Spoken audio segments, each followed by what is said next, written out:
It says record, yeah? Yep, we are. Keep rolling, video rolling.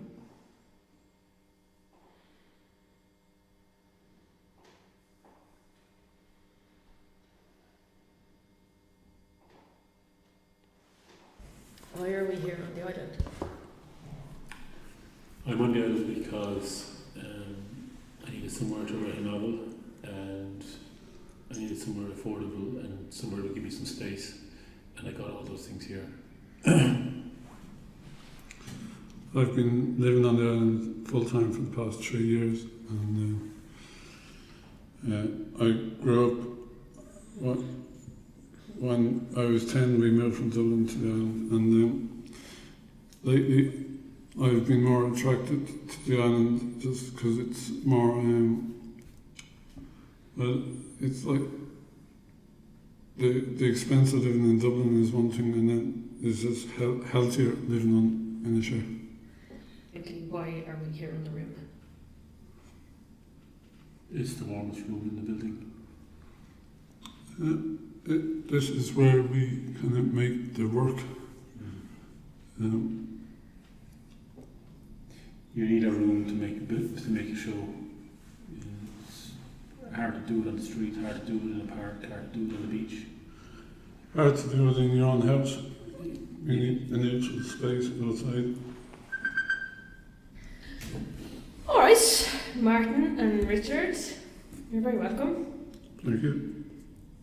Can you tell us, in your own words, why are you here?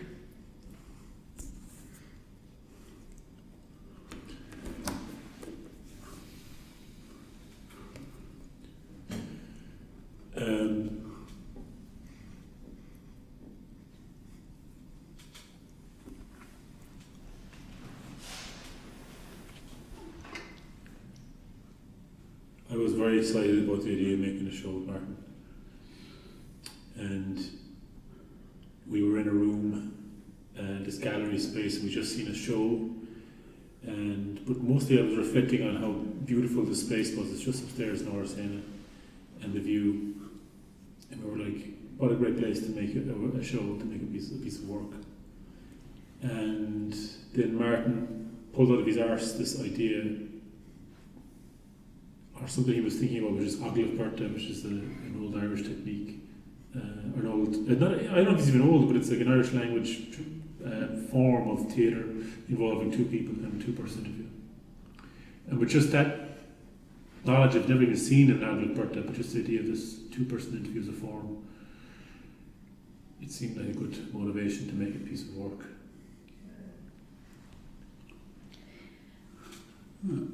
I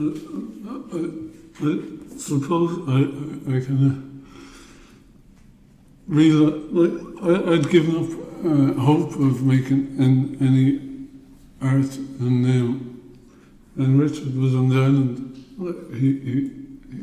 He's very easy to get on with, and we have a kind of similar interest, and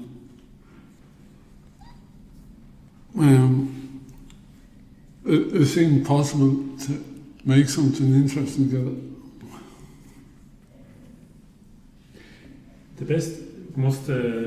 Another clincher for me was when we were taking a walk.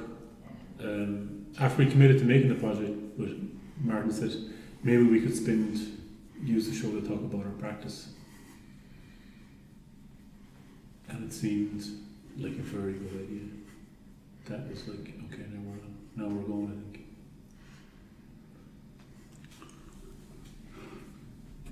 Yeah. To discuss our history together as people who collaborated and didn't. So given your history together, you've worked together before, but you've never worked together like this before. Have you co-writing, co-creating with just the two of you? Is this a first? Is this kind of collaboration, is this the first? The first in this is like the content is generated by questions. So, right, that's a first in a way of creating a script.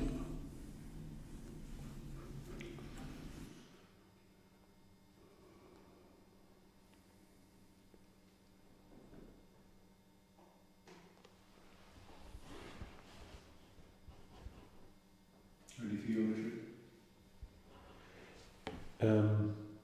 It's interesting looking back at that. The idea of a show, as if the show was important, but I was thinking about art life and conversation and how important it is outside of shows. Keep cold. No?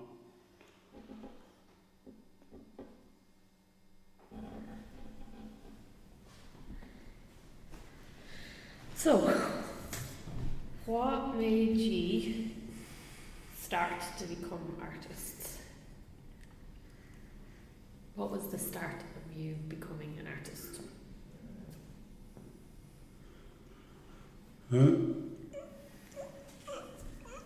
I think back to my mother used to write short stories, and she would give me 50p to kind of proofread them before she sent them off to the Ireland Zone. And then I suppose that allowed me to think of art as something that was possible for me to do. But I'd only seen two shows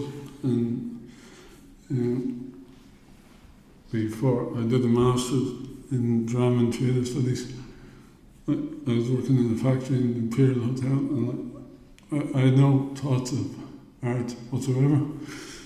And then I went to UCC and did folklore in English, and there was a module, Elements of Theatre Practice, by Regina Crowley, and I auditioned for that against like all kind of my natural instinct, and surviving that audition led me to kind of keep on. And then I did a master's in drama and theatre studies in Galway, and we formed an ensemble, and then I developed confidence. I left that, and then sideshow productions happened after that. My earliest memory was looking at these books called Great Artists that my mother had. And they're like just like a weekly journal you kind of subscribe to, and I gave you like, this week it's Matisse and next week it was whatever. And she got those and had them hanging around, and I used to read them. And she had paintings around the house that she did when she, kind of before she got married, or in the early days of her marriage. And I just probably said something off that, and I wanted something about that. And I remember doing a painting and being kind of good at painting as a kid, like 6 or 7 years of age. And then my mother said, you should be an artist, you could be an artist someday. And I said, no way, that's for girls. Only girls are artists. And they said, no, you're wrong, but I didn't believe them. I thought that boys couldn't be artists. I know they can't.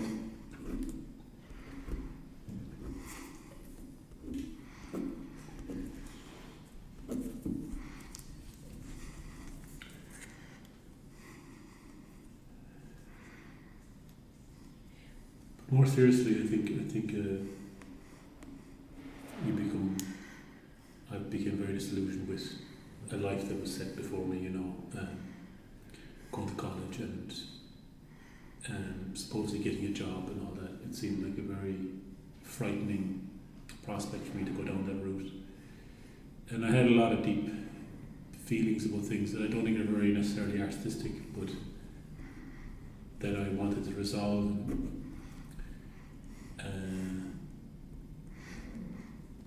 Excitement, discovery, working with people, pursuing joy or pleasure and things that I didn't have access to. It seemed like an avenue for that. you know, so that seems kind of messy and not very pure, but all the same, real, and fucking glad I didn't go down the architecture. When did you start to call yourself an artist? I worked out, I was like, no one, I was kept waiting for years, all my adult life really, until my, 30, that people would say, oh, you're really talented, by the way, you should need to do it. Like that time when I was 6, that never happened again, you know, no one ever told me to be an artist again. But then I worked out, they don't tell anybody that. Nobody gets told that at all. So the real truth is the gumption. Gumption is the real truth, and I thought that's the gumption to say it is the thing, and that's it. So then I just took that on.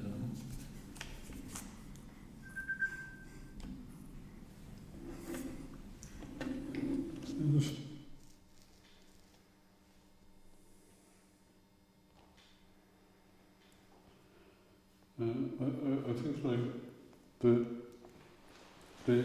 when I said like proofreading my mother's short stories, I think like that strikes me as false. Like it is probably a convenient thing to answer the question in the moment, you know. But I think upon reflection, like it's more likely when I was in school, like in primary school, I for homework you'd get to write a poem now and then, but when I wrote the poems, like they'd get A and like it just stood out of all the homework, like, you know, these were stand out, and it just felt like when I was writing those poems, like it was just coming through me, you know? So I like to correct the record then. So you had talent, like people noticed some talent in writing for you? I don't know if you could say people notice talent, but I just enjoyed and got like my brothers didn't get the same enjoyment out of writing poems, yeah. And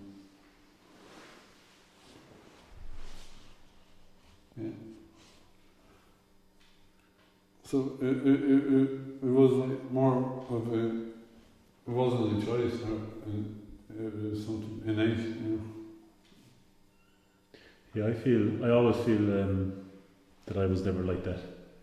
That I was like, I didn't have talent for writing, and when I did write something, it just met with kind of disapproval, you know. And I think I was accurate when I started to speak about other reasons for me becoming an artist. It's more because of maybe my life and me responding to it or something. Like I don't have his ability with words, I don't think. And But the poet Paul Muldoon would say like we're all artists before the age of like 7 or 8, yeah, and then it's taken out of us, yeah. yeah. It's taken out of us, do you think? Yeah, probably like through education system, yeah. Or maybe it's just a consequence of whatever changes you have to undergo, yeah. But I'm probably haven't got it back, but I'm pig-headed, you know. I feel like I'm pig-headed, and maybe a bit of me thinks there's enough artists in the world. Maybe a pig-headed fella's good as well, you know, to add in something different. You said you think that perhaps people don't ever get told that, you know, to be an artist. Mm. Do you think that's true? Well, it's not true. Why did you say it? But he got A pluses, so he teachers telling him, like, indirectly suggesting that he was good.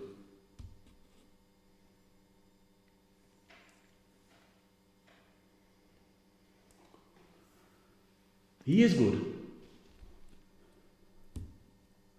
You say that like, as if you're defending me. I'm saying I'm bad.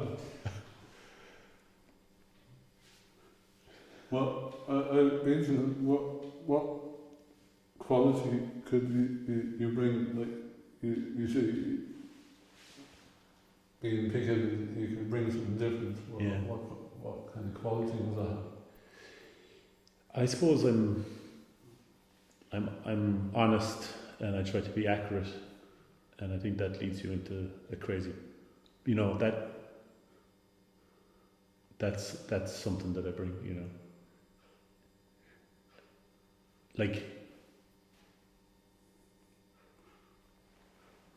I'm unafraid to try to, and I'm probably pretty afraid to do it as well, but I try to stay aware for what's different, you know. And I don't know. I met this artist who was successful. She even got a Guggenheim there recently, and I remember her one night. She was like, because I was from Ireland, she was from America. She was like talking to me like I was a poet or something because I was Irish. Pure racism, like, you know. And I saw in her what I probably see in Martin or something, you know. It's just like insecurity and a belief that the real artist is the other. I think that's pretty widely felt. It's widely felt, yeah. The real artist is the other. Is somebody else, yeah, and that I'm a fake, really, you know. But if I work hard, I can maybe do something okay. But fundamentally, I'm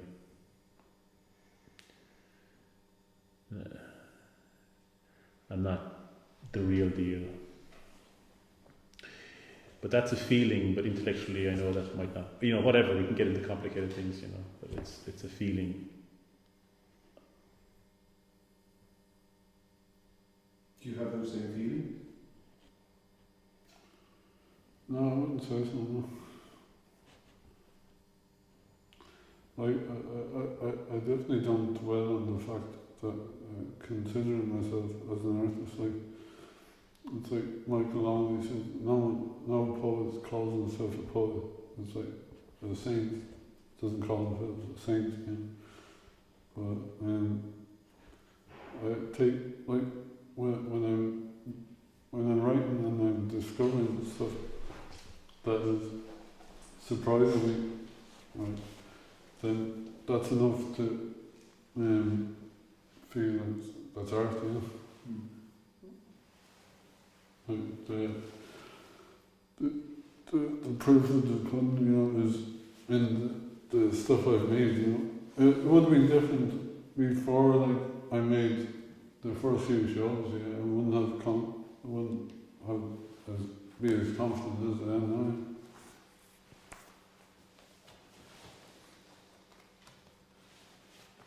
Why do you think Richard still holds on to that? He hasn't been able to let that go after his first 2 or 3 shows. Well, he said like he was different as a young kid, you know, and he just has a different angle, you know. I'm sure there's a wide spectrum of how to make art, you know. But why do you think he feels like that? Well, if he doesn't have like the experience that I had, like something in the nation is coming through, then maybe that could inform how he relates to art.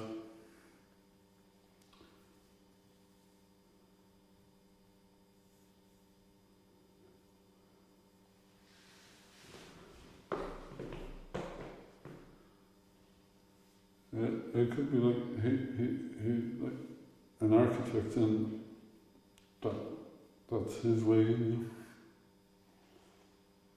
A bad architect. I was one of I got, you know, one of the lower scores in my class. Yeah. Maybe through effort? I'm sure if you tried, you could have got better scores. Oh. maybe.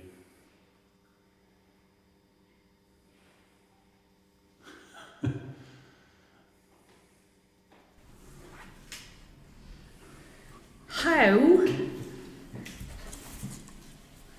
does one start to make a show or a piece of art?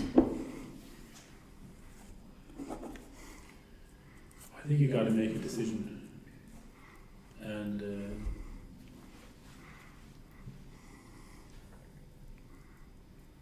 that's not true. You got to have an idea first. I think you have an idea that kind of you can't fully answer, and allows you space to investigate and rewards that investigation with interesting stuff that surprises you. It has to come from a part of you that is bigger than your ego, and once you tap into that and it's generating material, then it's golden, yeah.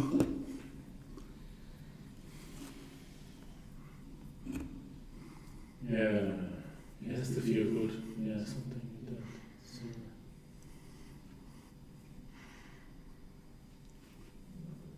You said attractive before. An attractive idea. well, attractive, and take it very literally, like, is in I am attracted to it. The thing with me is, like, the question, like, why is this idea best investigated via the theatrical form? Like, it has to be necessary to be in this form for me to be interested, as opposed to written or a film or anything else.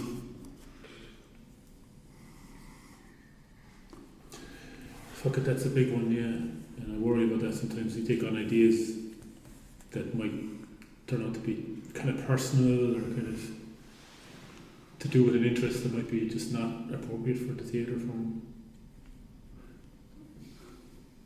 I've had that thought loads, yeah. Like when all you have is a hammer, everything looks like a nail kind of thing. Well, like I was just doing this thing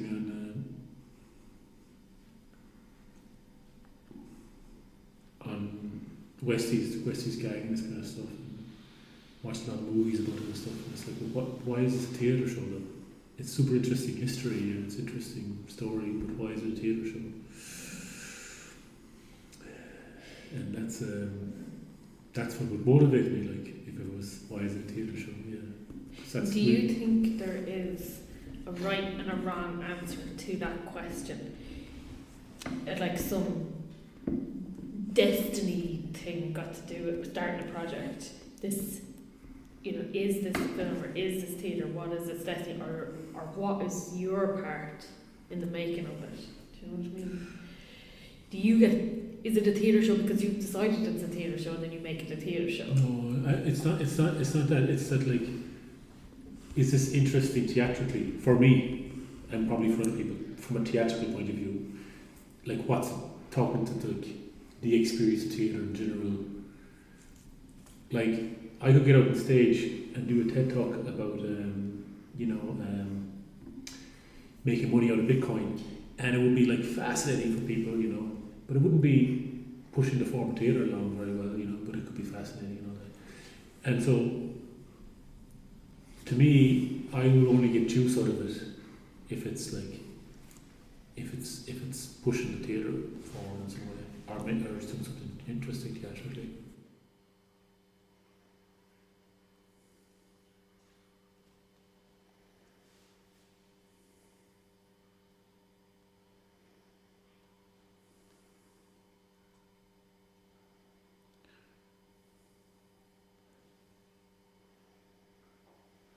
You see, I was thinking there, why is this show a theatre?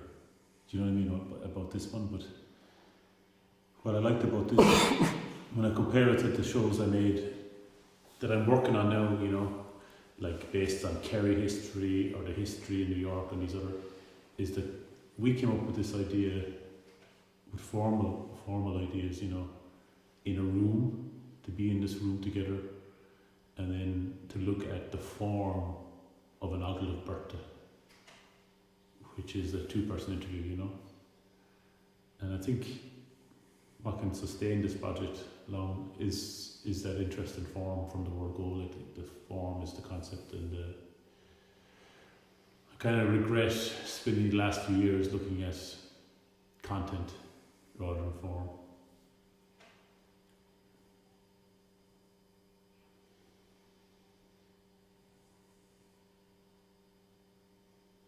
It's a kind of result of the funding system that kind of pushes you towards content, you know, because that's what fits into application forms, and I don't know what Martin thinks, but I think it's a fucking waste of time sometimes.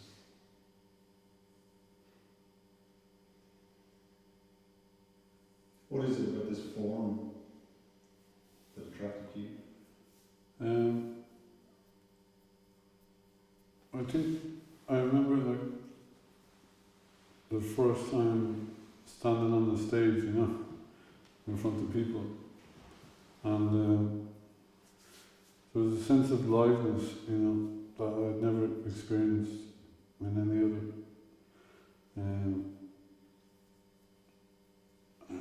action. Like nothing had to happen. I was just standing there, and there was presence with all the potential, and then just that awareness continues, and that's what interests me, like in making performance, or it has interested me in the past.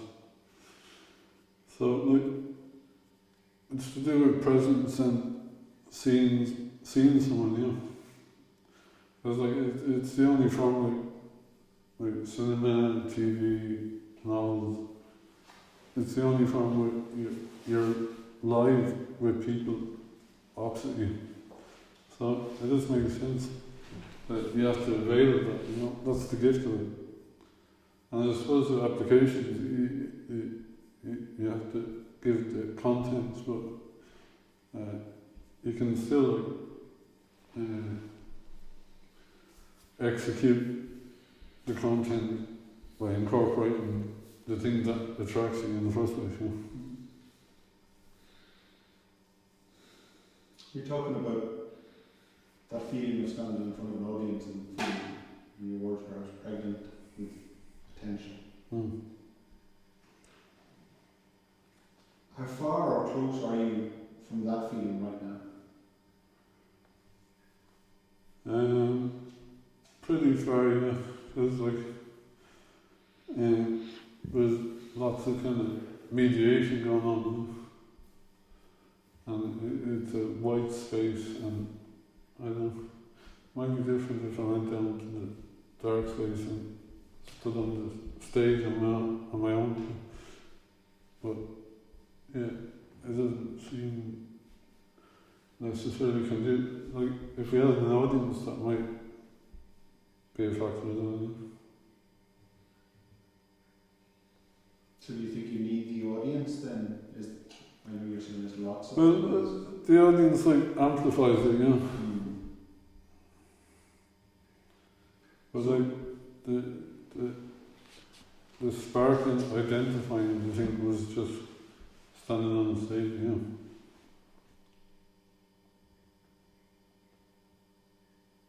I guess with that in mind, I'm going back to the form. My original question was about form, about this particular form, what we're doing here. So why you chose or what attracts you to this particular type of form, especially given that we are perhaps lacking in that audience connection. Well, I think this is born out of convenience as well. You know? Like it's a way of capturing the work, that, so we can refer to going forward. I think I was interested in parallel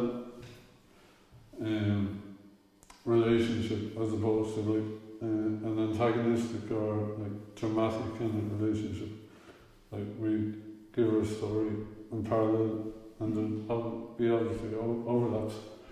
And that was interesting to me because it seems easier for me than not, Then a what, sorry? Than the alternative. Oh, the alternative. Yeah, because I'm particularly interested in finding ways of making art that are interesting but not kind of charitable, Charitable in what sense?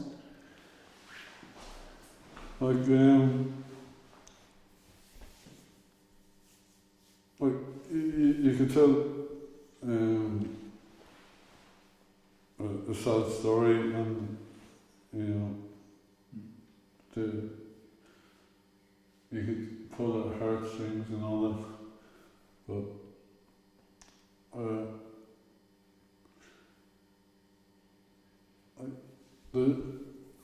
I'm going to be very kind of vague because I haven't fully thought it out, but there's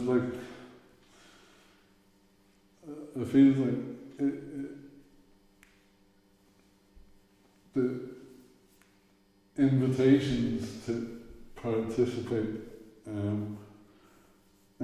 for me they often kind of deny your authority, and you have Charlie Bird going on the Late Late Show and everyone claps and loves him, but I want to retain authority, and it's amazing how it's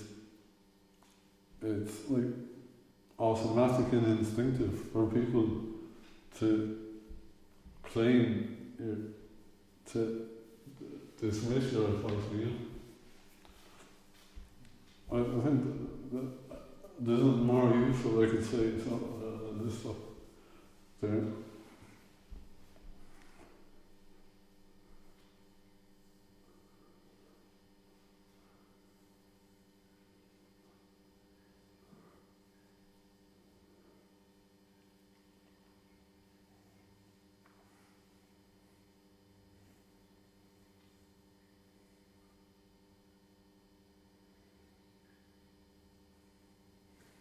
I like this liveness.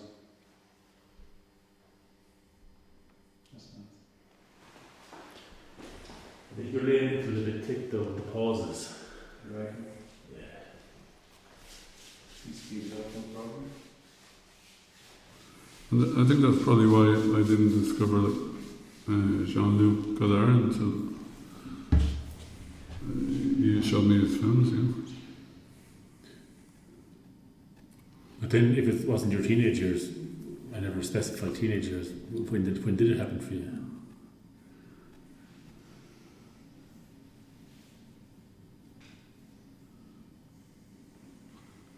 Well, I dropped out of college and but I used to go to Charlie Burns. So while I was kind of working in the Imperial Hotel, I was drinking and gambling, and all the people that hung around it wouldn't be into art.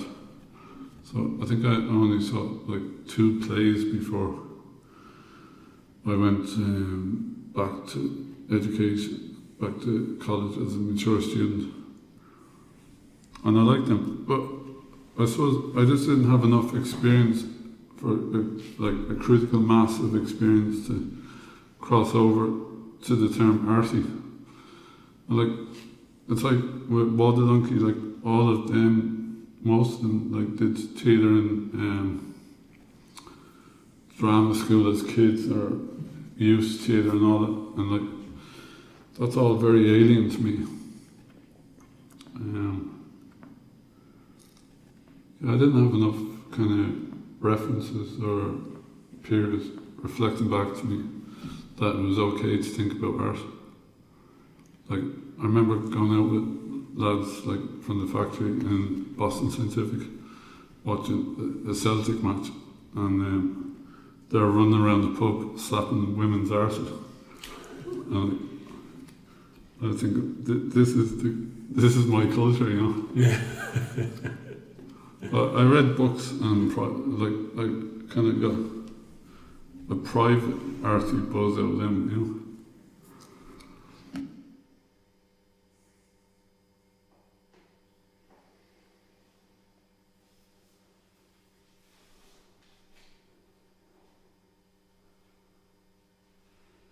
What influence did your mothers have on your art? I suppose my mother had, like, on one level, a very obvious influence that she used to set me like tasks to write things, and she'd give me 50p like to write a poem about a spider or something like that. And I'd hate doing it, but it probably was good in the end. And I used to proofread her short stories for Ireland's Own, and I suppose that gave me a critical eye also. And definitely I inherited from her sense like the artistic sensibility, and also I knowing that she wanted to be a writer, and she lived a life in Galway to pursue this. Gave me license, I suppose, to imagine it as well. Yeah, I had a fantasy, I think, version of my mother because, you know, I spent a lot of time early childhood away from her, and I'd heard, or I'd see her paintings around. I knew that at one point she was an artist, but I'd given it up. And in some way, I thought I could connect with her on that level by becoming one myself. But connect with the old version of her that I never knew, the better one, in some way, yeah. So that's the desire, I think, right there, you know,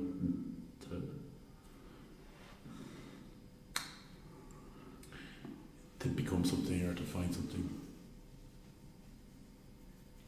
I suppose, like, I remember when we were living in Dublin, like, my mother would get me to stand in front of the mirror and say, "You are an artist, you are an artist."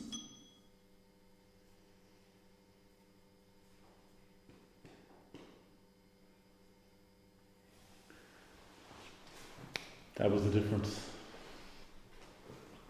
His mother was pushing him into art from the very start. She had him outlined to be an artist from day dot. It's mad that I don't remember that question at all. The other questions I remember, but I don't remember that one. Richard expressed a view that might not actually be a truthful response. That your mother didn't tell you to stand on her mirror. No. She had him the best education, the best of everything was given to Marty when he was growing up. Do you remember that happening?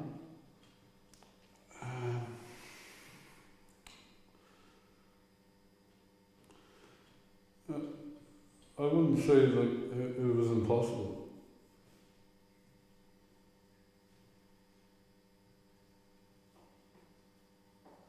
I'm curious, you said to me it's about talking, but like, was there ever,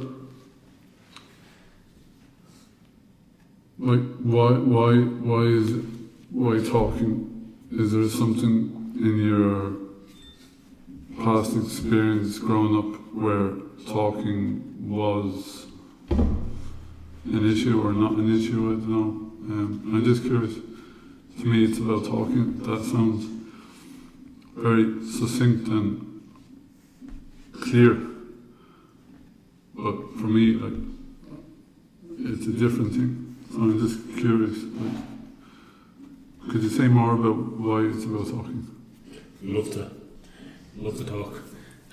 It's I remember like in secondary school, I used to like hang out with a few lads in the morning. It was like about 7 of us that kind of got dropped off early from our class, and they used to always slag me off. They'd call me theories because I'd always have theories for everything, you know, and ideas and things like that. And I knew like the lads were just like they loved cars and mechanics and things like that, and they weren't going to be into ideas. But like I used to perform them anyway for the lads, you know, for my own enjoyment kind of. What age were you? 15, 16, kind of. Because I liked at the time to think about philosophical ideas, even though I didn't have access to a library, so I wasn't reading any books. But you know, mathematics might be one way, but just in general, I always had theories. I was always full of theories.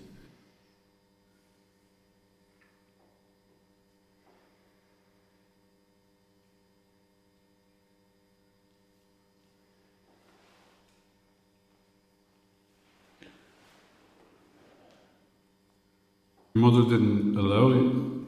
Well, it wasn't that she didn't allow me, but yeah, I suppose if she would buy the clothes, she would buy the ones that she wanted. Really? You know, it was a negotiation between me and her. Yeah. How did that feel? I had to like learn to kind of a chutzpah to kind of pull off these shit clothes that I had to wear. So I had one that was like Le Coq Sportif. I don't think that was, nobody had ever heard of Le Coq Sportif in Kerry before, you know. This fucking brand name turned up Le Coq Sportif, and it's like cock written in CO fucking Q, you know. And I just was like, okay, I gotta pull this off, like, you know. And someone was like, oh my cock, that fucking dick, no, you got a cock on your back. And I was like, that's fucking right, you know. And I had to kind of balls it out, like, you know. And everyone was just like, all right. Kind of. I don't know, another big shitty yellow jacket she got me. Oh my god. Just bad style, you know. And But yeah, I totally drifted there. But I think that was a big thing in teenage years, like ballsing things out. You learned how to kind of perform, you know. And I always remember like I'd see lads like in third year, they come back in fourth year, and in third year they were like geeky dudes, and they figured out all they had to do was copy the cool guys in fourth year, and then they'd assume their role. Yeah. And I was watching this happen, and I was thinking like, this is so simple. Why is everyone falling for it? And like, I wouldn't join in because like I was aware of the illusion, you know. Yeah. Like it was literally like this guy would talk as normal, but then he learns like to shout like kind of juniors and call them slang names would make him cool. Simple as that. And he just obliged, and he went from being like non-cool and slightly bullied to being cool just because he performed this function. And like I just couldn't I see my brothers successfully do it, and I'm there like the boy with the emperor's clothes, like pointing out this is all so simple. Why are you falling for this? Yeah. He's not cool. But like and in a way, like I didn't learn how to perform, you know. Yeah. But did you not gravitate towards the people who saw it as well? Was there anyone else who saw through the bullshit of it, kind of? Yeah, there was a small minority of like intelligent people, but like, like. I remember this anger at this, like, this very nice guy, James Stack, and I befriended him on Facebook there again, and he was like kind of a goofy, nerdy guy and all that. And then he started like, he must have gone drinking or something with the kind of the bandy guys, and came in with a bleach blondie, his hair up, you know, and suddenly he was in with the cool lads, and like the cool lads, by the way, were pretty nice enough fellas. They were just like kind of stoners, you know. And so this guy had become friends with him, but I was like, "You're just a nerd." And I was privately angry at James Stack for kind of putting on this blondie hair and hanging out with these lads. I was like, "That's not who you are." So it's cool. It's still exciting, I think, to see what he can get away with, maybe.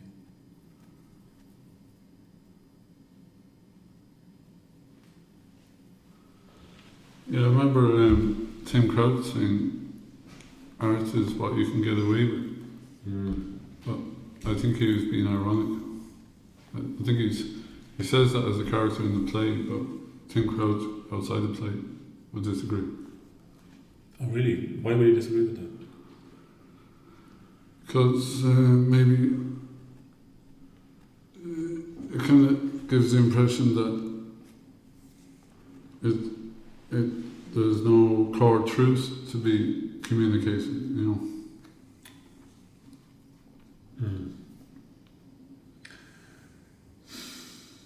It's like the word arty. It's got this built-in self-destructive Double kind of meaning. yeah. But at the same time, it's got this truth. Like art we can get away with. That playfulness is essential to get at truth, though. Like, you know. Yeah. So It's like the Hegelian dialectic. I don't pretend to know what that means, but I remember some professor saying, like, to rule the world, you have to be a slave. Yeah, and I think that's the point.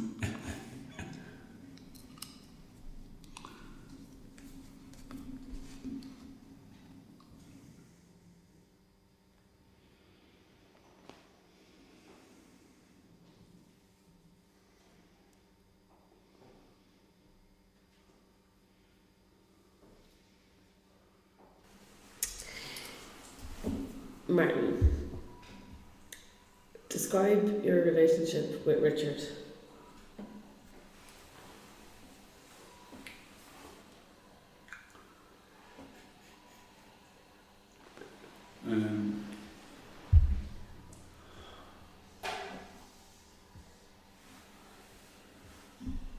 do you remember this one?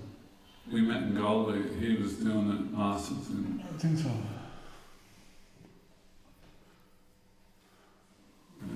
film, and I was in a masters in drama theatre, and there was a kind of overlap with actors, I suppose. And then I was part of a group that came out of that masters, and I left it. And myself and Caesar wanted to make a show based on something that was from the previous group, and we were looking for an actor, and we had Richard or John Rogers in mind, and we kind of auditioned both of them, and we went with Richard. And then we had 3 shows, and each show was successful in that. I think there was 3 shows. Each one got into the fringe, you know. So that was a good sign of we were onto something that was interesting. And I suppose we bonded to a degree. Like, he showed me, like, I remember watching Fear Eats the Soul and French New Wave films that I had no experience of, and that impressed me. And he was into, like, Zizek and intellectual things, whereas the other previous group wasn't into that at all. So, forget the question, describe my relationship. Describe your relationship. We could be here all day. Describe one word that describes your relationship.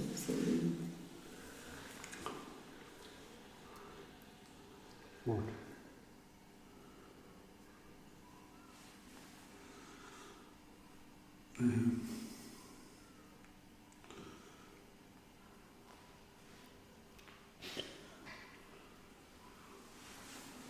describe one. Wow. Work. Yeah. Richard, what did you hear Martin say? No, there was certain things he was wrong about there, like 3 successful shows. I wouldn't say that. One, the second one, he was very unhappy with, the King Alfred the Great. I remember Martin wrote it and I directed it, and when he saw the video of it, he was deeply disappointed. He was not happy, so I wouldn't call that a success. And then the third show that Side Subtractions did was should have been I Am Martin Sherry. Martin Sherry took that out of the slideshow. He didn't want that to be part of the slideshow. And even though I was helping him out, I gave him a good bit of help. The guy told me that it was like, no way, he wouldn't give me a director credit or anything. Put me down as assistant to the director. So, successful, I don't know. 3 successful shows. I think we'd want a successful show. What word would you use to describe your relationship with Martin? Hard work. Martin, what did you hear Richard say? I heard Richard say that we made great shows together, and like that I was the main drive, and he like learned a lot from me, and I took him under my wing, and I showed him the ropes. And in fairness, he has learned to fly, and he's doing much better than like anyone expected him.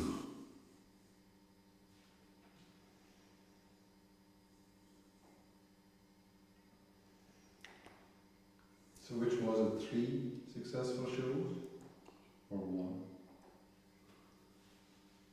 Well, the one successful show that I called successful there, we actually got 0 stars in the Irish Times. So, do you consider that a success? Well, maybe I'll let Martin answer that.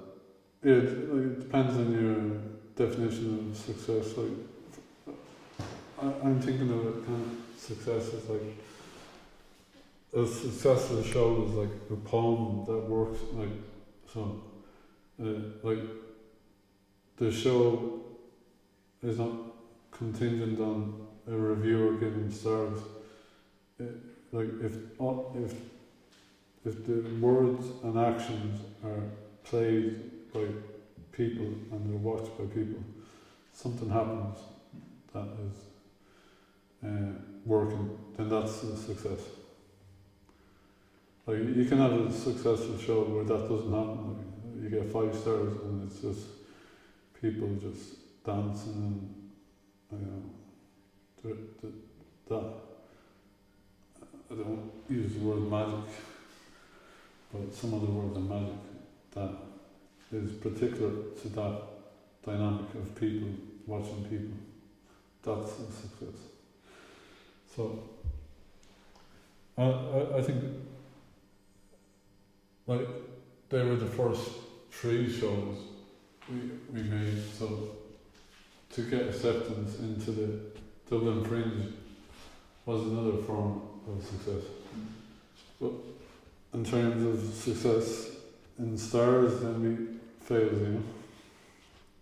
But you know what was one of the greatest feelings of success was we did the show in Galway before ever the Fringe writing, and after the first performance Martin came in and told us that, is this true? I think it's true, that as we were walking down the street, somebody, just a random person in Galway, just started going, "You are my sunshine, my only sunshine," which was like a song from the play.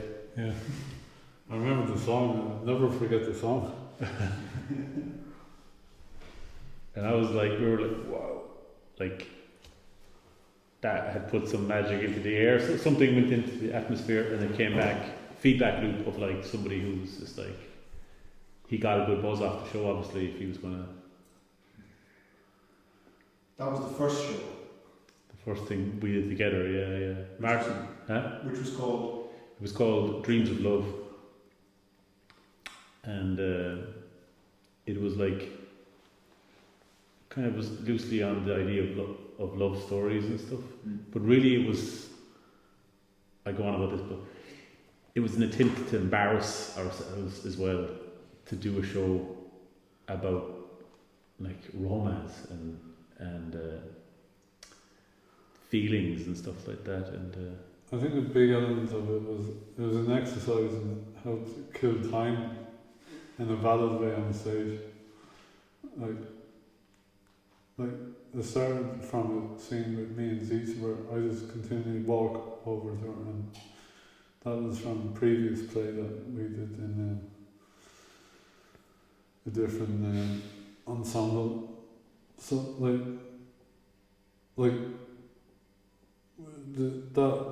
that was the conceit where I walk over to Zita and she's saying, "Oh Romeo, Romeo," and it's like we're rehearsing. But like ultimately, it was all about like how to stretch out action without doing anything. Like that song, "You Are My Sunshine." We sing that like I don't know, 6 or 7 times. The audience is laughing at the start, and then they're sick of it by the end, you know. And then you had Richard eating a sandwich, watching. So it was kind of like trying to do nothing on the stage and kind of get away with it, you know. but I had this good vibe where, like, lots of people didn't like the show, of course, but some people would just go, oh, like that, didn't they? I have a feeling. I know they did. Yeah, a few, yeah, probably 3. But only 7 people came to see the show, so. Yeah, some people hated it, like, because it's like the reviewer was like, it was like an insult to their kind of intelligence, you know. I couldn't believe that reviewer hated it. Honestly, we'd come to Dublin with the show, we thought this was hot stuff, and the reviewer came in and gave us 0 stars. Do you remember any particular lines? Yeah, From the review? No. From the review or from the show? From the review. Or from the review. It's like, it's something like, it's high time these people knew better or something like that. Yeah. It was at halfway through the show, Richard Walsh declared that it was time for us all to leave this theatre and go to bed. Unfortunately, this is not true. We had to sit through the second half of the show. It's funny, I suppose. 20-something lark is what you called it as well. Yeah. And we were actually in our 30s. Success. Who was the reviewer? Do you remember? I know. Over there, Sarah Keating. Nicole Flattery. Oh, excuse me. She's now a novelist. So she would have been way younger than we were. But like that's the thing, like one review and like there was probably a very small minority that loved it, you know.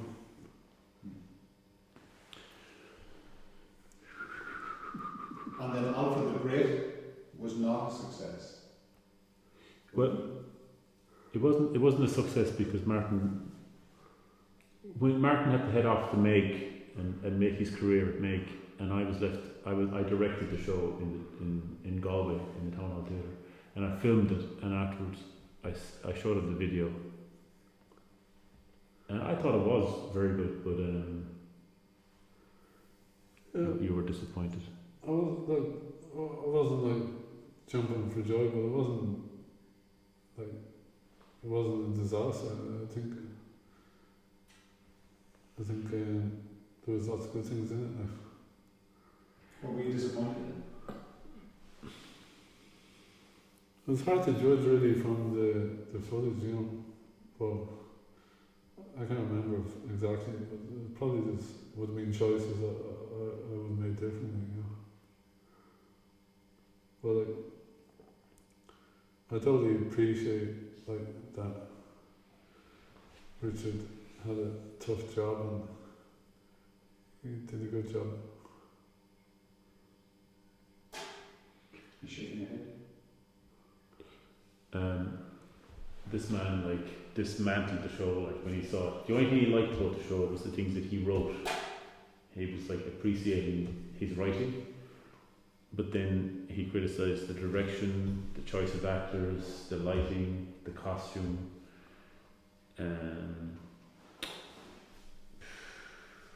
props. I came round on the props. I think the props were around okay. Eventually. And the other things you didn't come out on the other things, choice of actors. I liked the scene where the horse is projected on and the Montione is playing. Oh yeah. But it was. I thought it was good, but I think it actually might be the best thing we've ever did. Yeah, like it's also really we're hamstrung like by you know the usual complaints of money and stuff. Like there was a large cast in that, and they're all giving you time for free, like essentially, you know. Yeah. Do you think you were too harsh in the criticism? No, not really.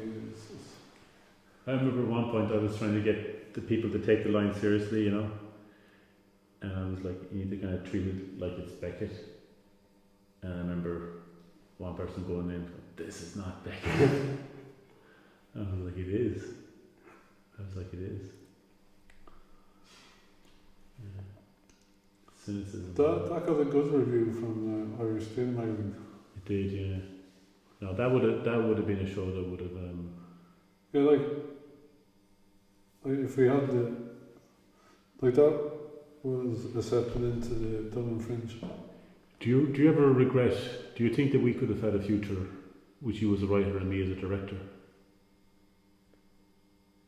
I'll do that. We would have. We would have been good. Because I like directing it. Which way would the relationship have worked? I think something more parallel as opposed to and, you know.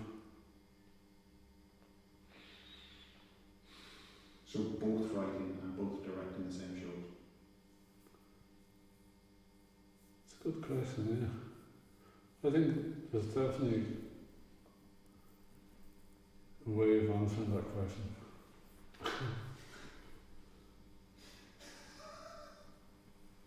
Once due consideration was given to the question. Because it seems like it's a simple binary either or, but it's more interesting to come up with exceptions to that rule, you know. What was good was Danger Man. Do you know in Danger Man you directed it and I wrote it? I think like something you said that conversations. Just the two of us talking like this. Like you once said that was like I don't know, did you say it was the heart of it, but it was I think when you're trying to come up with like director, writer, whatever, conversations was a success. Like to generating the work and the shows and the content, the conversations with. Yeah. So, like, as opposed to labeling someone as director or writer or whatever. Like definitely without the conversations there wouldn't have been any slideshow. So what caused the death of Cyclic Productions? I suppose I kind of got greedy and wanted to do stuff without conversations. What caused the death of Slideshow Productions? Martin. Just the decision he made on his own. It's done. Did you feel it was? Did you agree with it being done when you were told it was done? No, I tried to convince him to keep it going. I had this idea that we weren't necessarily making work together, but it was like an ongoing discussion, that the company was a discussion.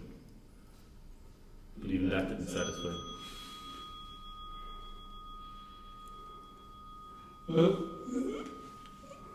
think the discussion wasn't satisfying because I kind of felt that we weren't meeting halfway, and maybe I was like too forceful.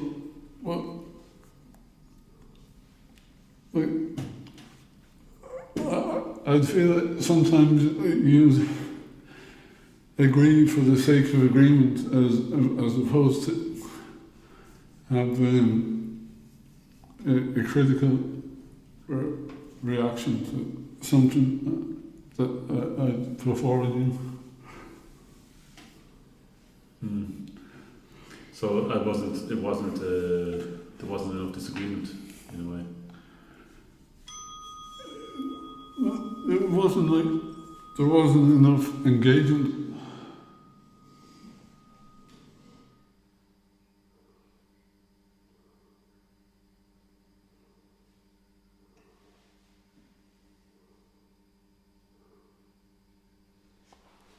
Does that sum it up? Huh? Does that sum it up? Yeah, I think so.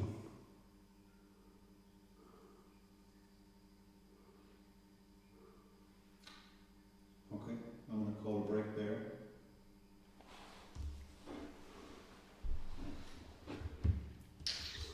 Unless you have something that you want to say right now.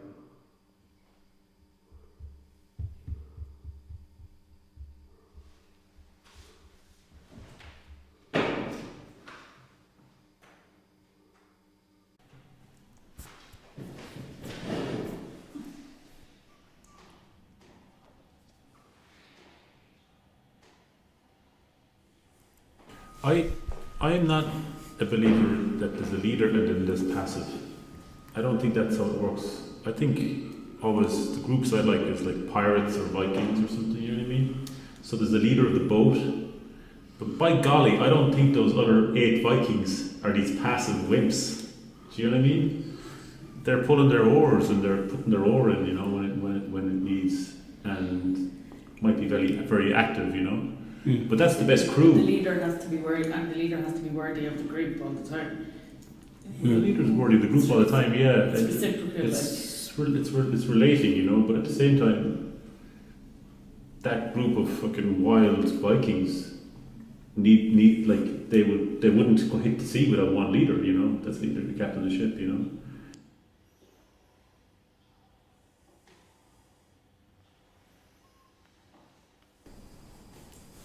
You could transform yourself into an inanimate object. What would it be? Stone. I like stones, and it's happy, you know. You see stones, it makes you happy. I don't deny that. Would you be afraid of being forgotten? Because there's a lot of stones. Oh, I'd actually look forward to being forgotten. Yeah, that would be the thing that floats my boat the most, you know, the idea of being forgotten forever. Why so? Because I think when you're remembered, you have it's an illusion that you're remembered well, you know. You have no agency over the memory, so I think it's just more, I take the die, and with the idea that I'll be remembered, you know. Because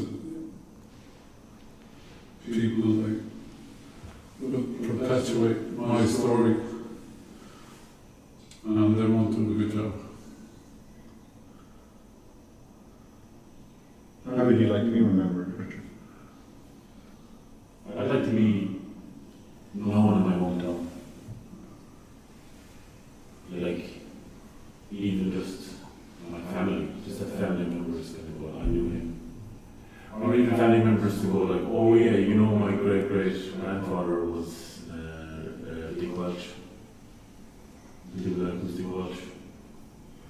Oh no, he worked as a writer and he wrote 4 incredible books that no one reads anymore. It was interesting, like, it's like, wow, I think I get my arty side from him. That kind of stuff. I look forward to that. Assuming you're not forgotten when you die, what would be the funny story that people tell about you? Funny story.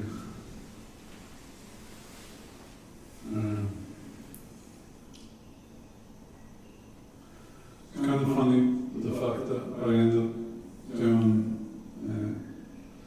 theatre and drama, because like anyone from the island who knew me as a kid growing up, I would be like the least likely person to have fallen into that kind of path.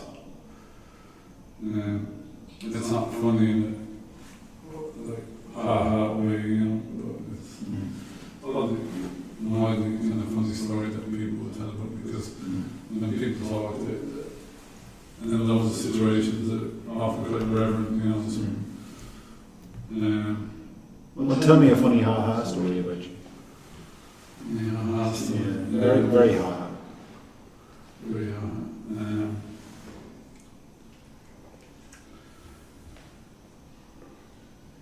There was one day, like, I was drinking in net with, like, some lads, like Kieran and people, and,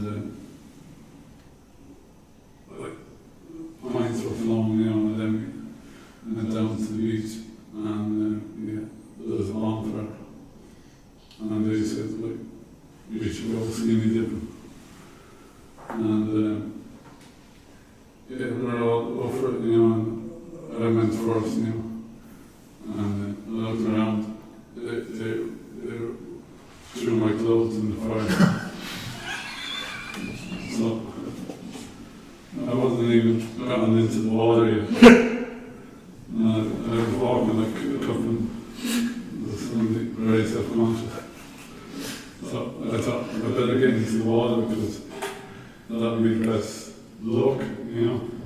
But then I was staying in the water shouting at them, trying to get them to change their minds and bring some towel or something. But they were just all laughing like. So I swam over, like, out of sight, past the beach, thinking like I could get up onto the airstrip and no one would see me naked. But that was a bad mistake because you realise there's loads of houses looking down. So like, there were people taking pictures of me and I was running along the airstrip and then the plane was actually coming down and I'm on the airstrip naked all the time, covering myself like this. That was my main worry. And yeah, that was the fun. That is funny, ha-ha.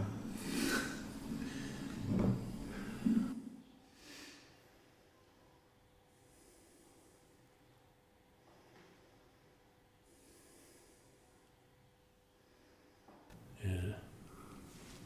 I could go on though, there's other things as well, like I used to be trained to tell jokes by my uncle.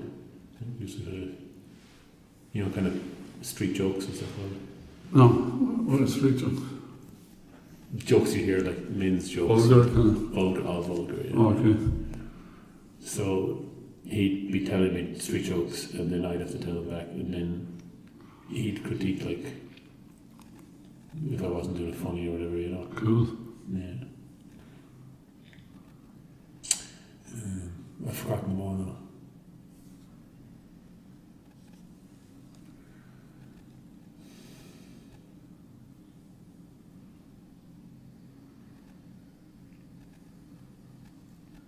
But it was exciting to kind of just to be able to just.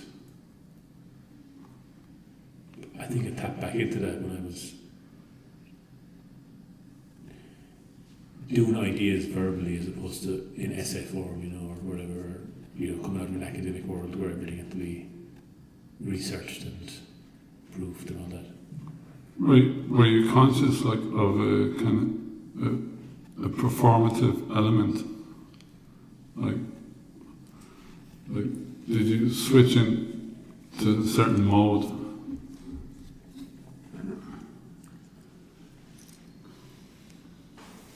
Yeah, but I think that's why we speak to each other and Kerry anyway a lot. It's very performative.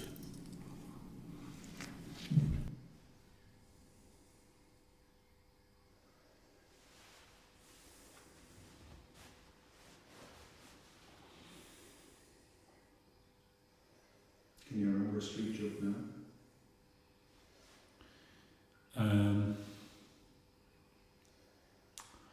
The ones I always remember are homophobic, so or racist. Mostly homophobia, that was the big thing. And I remember I was listening to a street joke there, being told I was knocking my grandmother's building with my uncle and a local builder guy, and the three of us was working together knocking these walls, and the imagery, I was like, now that I'm older and kind of aware of gay sex and stuff more, you know, the kind of mechanics of it, I was like, these lads really know what's going on, you know. They're kind of like, they were describing a guy having anal sex, you know, a homeless guy who gets drunk, and while he's passed out, a gay man anally rapes him, you know, and then Lee gives him money, you know, and just the way they described the action of the rape or whatever, it was like,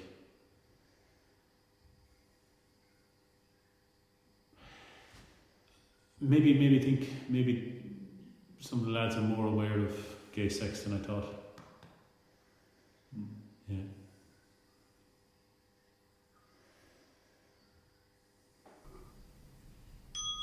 If your grandfather was here and asking the questions, what would he ask?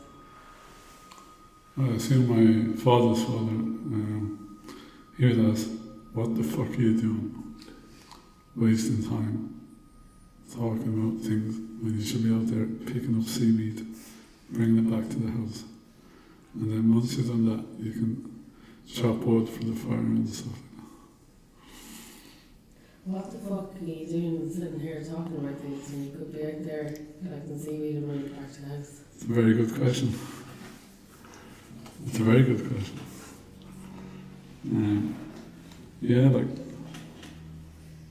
is this all like masturbation or mental masturbation, as I say? Like, so I kind of make up for it. Like, I'll pick a few strands of seaweed from the beach and just assuage the grandfather voice in my head.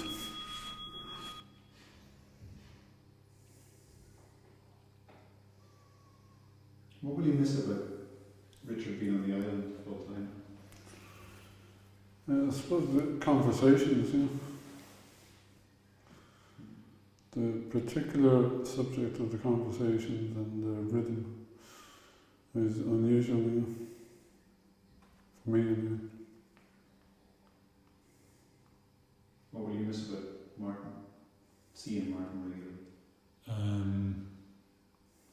The conversations is good, and I like the understanding or whatever. Very passes easily, and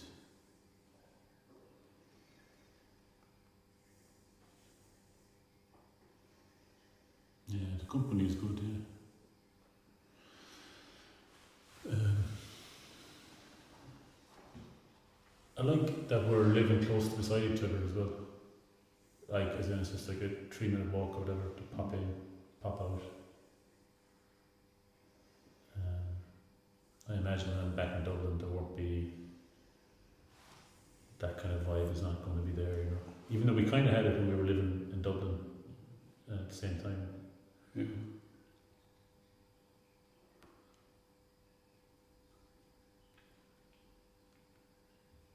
I liked it when I was growing up in my grandparents, and like that's maybe it's an old-fashioned thing, but like neighbours would just duck in, duck out, and that kind of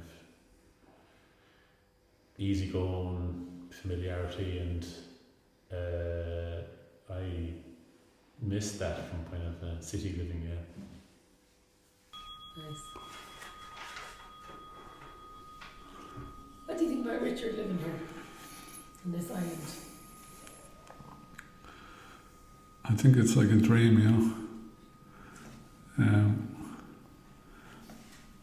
Because like this island has, for me, it's like heaven and hell, and it's such a kind of, it's so interwoven with my own way of thinking about the world, and then Richard kind of parachutes into this fantasy, and it's like I'm in a dream, and a real character is in the dream. So yeah, it's great to see like how he gets involved and he joins in, and like that's a skill like I don't have, and probably unfortunately don't want to have.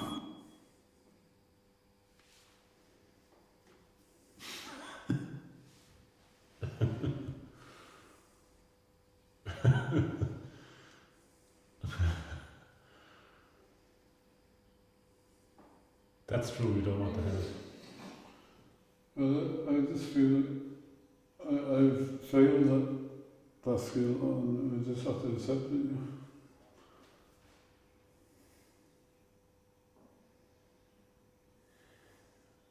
I think I get into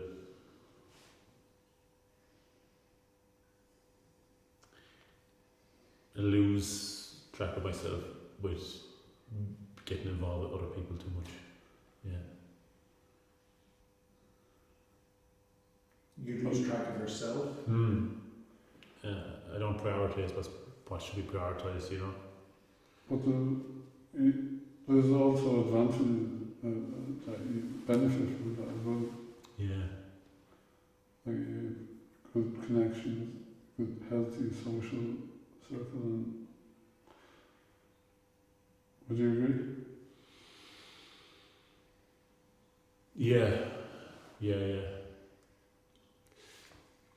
But what I liked about meeting you first, or kind of absorbing some of your vibe, I suppose, is like that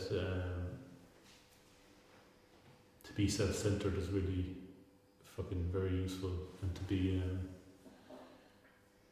to prioritize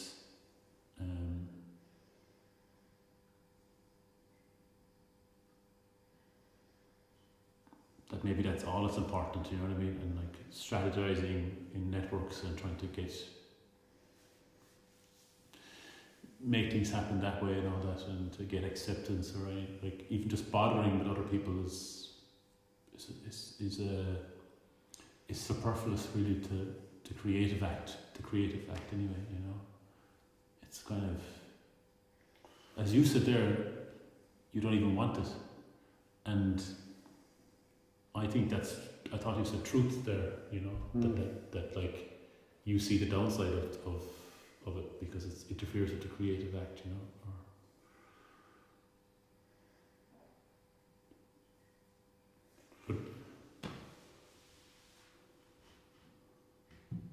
Is that why you think you don't want it? Because you think it would interfere with the creative act? Maybe like it's one or the other, you know. I don't know. Yeah, I just don't have a skill for maintaining friendships, or like every friendship I've had has been kind of slash and burn, you know. I don't pick up the thread later on, and it's a pattern, you know. No, I agree, French. Yeah, like if I moved to Belfast tomorrow, like, everything else would drop away.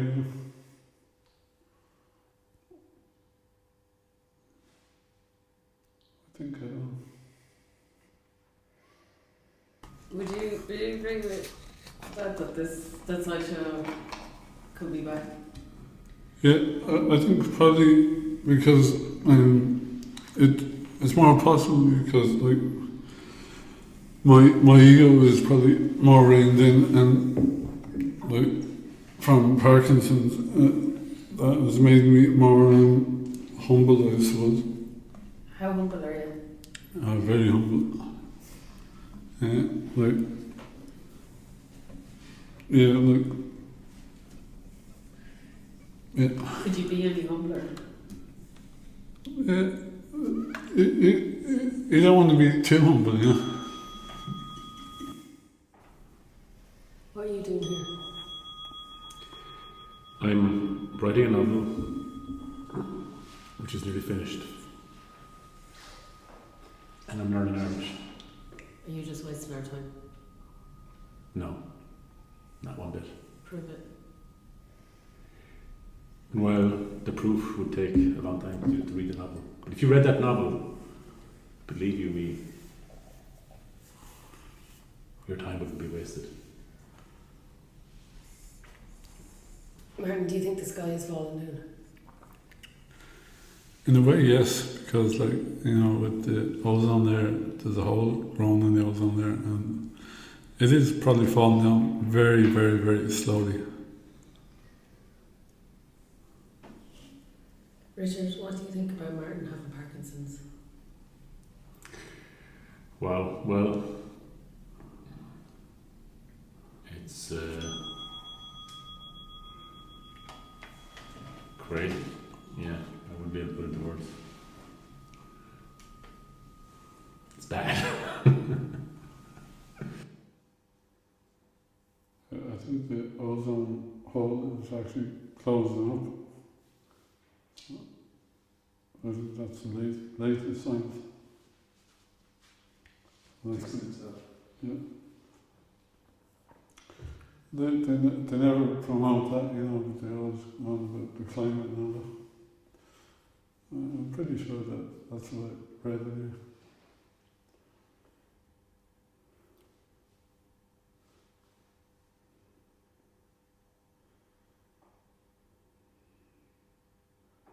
Describe loneliness. Loneliness is, I think, probably the hardest thing to experience. It can be excruciating. Obviously, there's different degrees of loneliness, but there are times when I've felt like I was going slightly mad just from lack of contact with people. I think I might have seen the woman that works in the post office pick up the dole and go to the shop, and that was my only communication, and even at that was frost, because I go to the post office and she always speaks in Irish to me, and she, not in a generous way, not deliberately malicious, but she throw in words I think she knows I don't understand. Maybe she's trying to educate me, but I didn't appreciate it. And I'd always forget these words. They're words I never need. So if that's your only interaction, it's not a good base,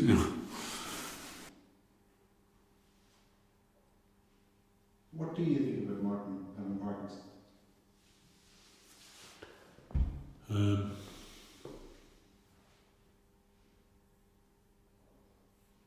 Yeah, I suppose I was caught in the hot there with that question the last time, and it was very noticeable. But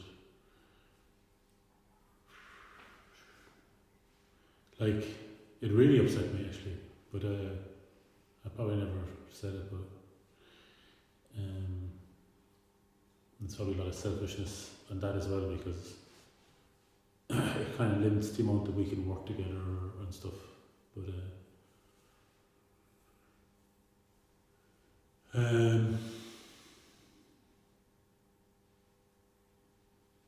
yeah, it was very upsetting, and then I felt I let him down as well when he got it first. That I wasn't. I don't know. I didn't talk about it with you either much. I really don't know. Yeah. But,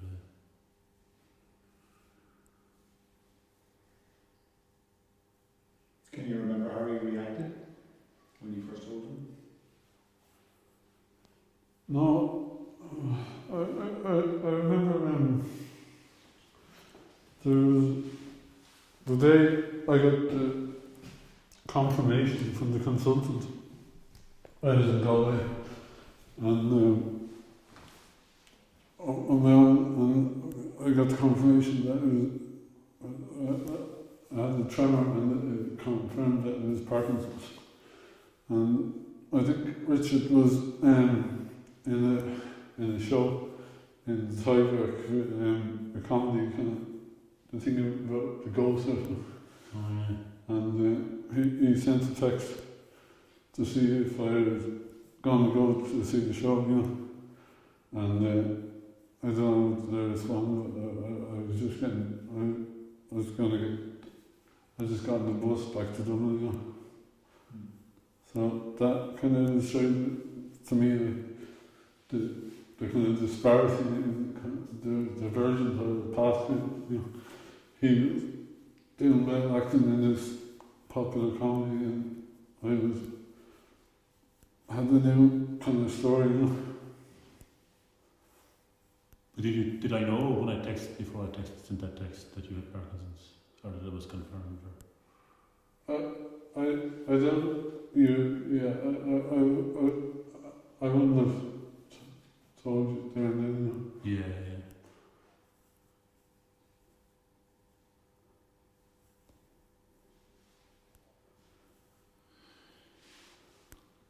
But it was just a weird thing as well, in that like I started to kind of start working with Pan at the same time, so it was this thing that was happening where it's like I was getting jobs and he was fucking, he got that diagnosis, you know. And yeah.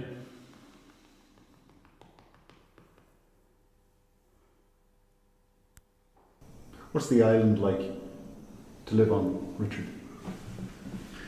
It's a little outcrop. It's boring. There's nothing to do. Every day is the same.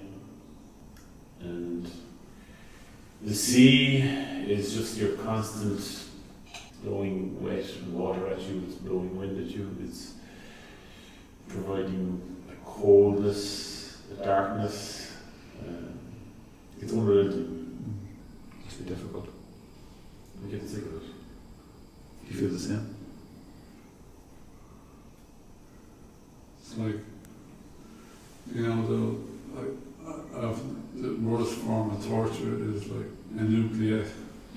Mm. You know what a nucleate is? I do. Like the island can become a nucleate in winter. And that's why those guys in that establishment, like, I think they're on the precipice of falling into a nucleate. Who is forgetting them? Maybe they're forgetting themselves. What does that mean? I don't understand.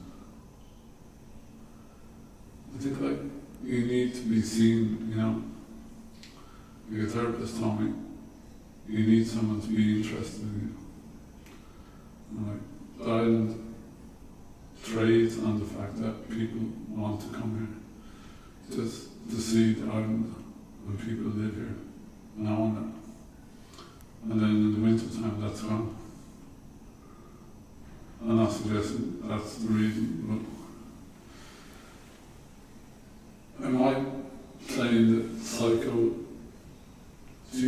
geography of the situation. Did you come here to be forgotten? No, I came here to be seen.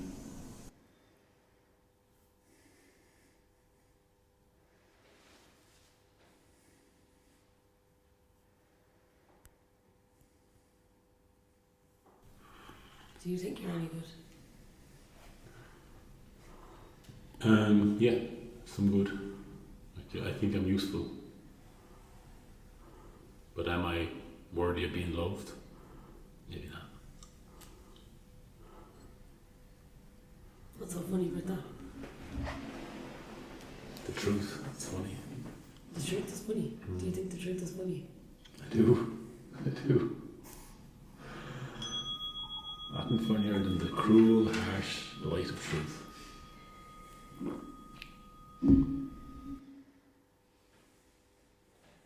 Still agree with that?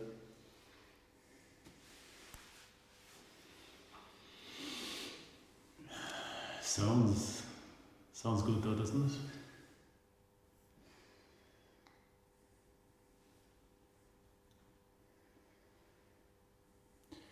It's a bit of a relief, isn't it, when you can say something true and you can laugh at it as well. It's good.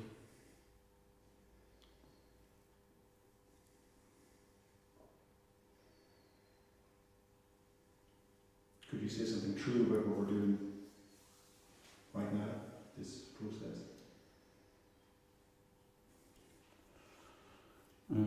The process is taking place.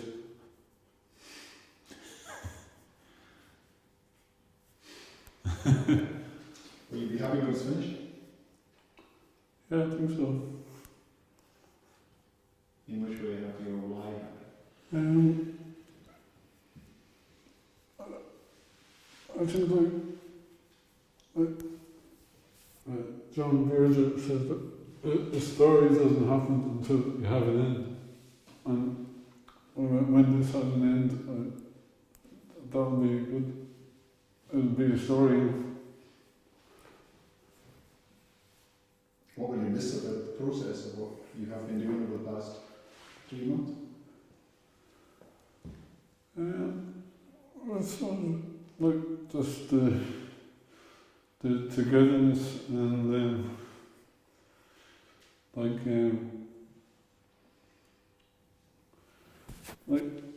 it's better than building walls, you know, or digging holes. Why? Because they're like torture is hard work, you know. What will you miss about this process that you're doing? I liked the kind of the crack and the playfulness. I suppose there's a kind of finding ways to use play to get at truth. I think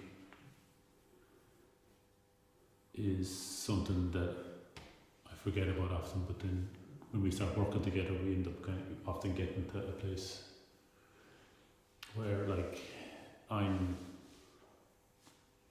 usually funny and I say lots of funny things, and I think you appreciate that. He's the funny one.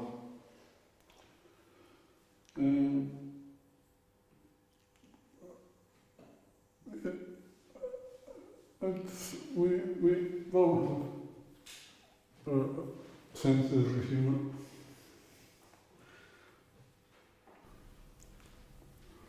How has divorce changed Richard? I don't know. I don't see any change from the outside anyway. Maybe there's something internal that's changed.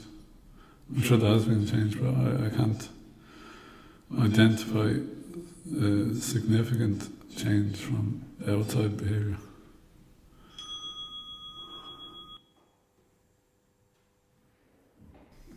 how do you deal with conflict in an artistic sense with each other? What happens, or describe what it's like, or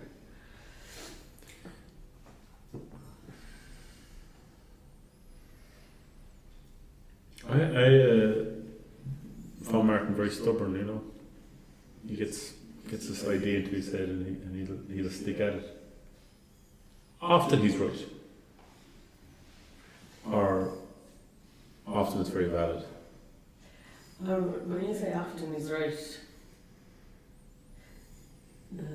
does that mean that often you're wrong? No, because I find disagreements in general are never polarities, you know. They're misunderstandings, by and large. Like, I don't know. It could alert me to reform or to refine my own stance, you know.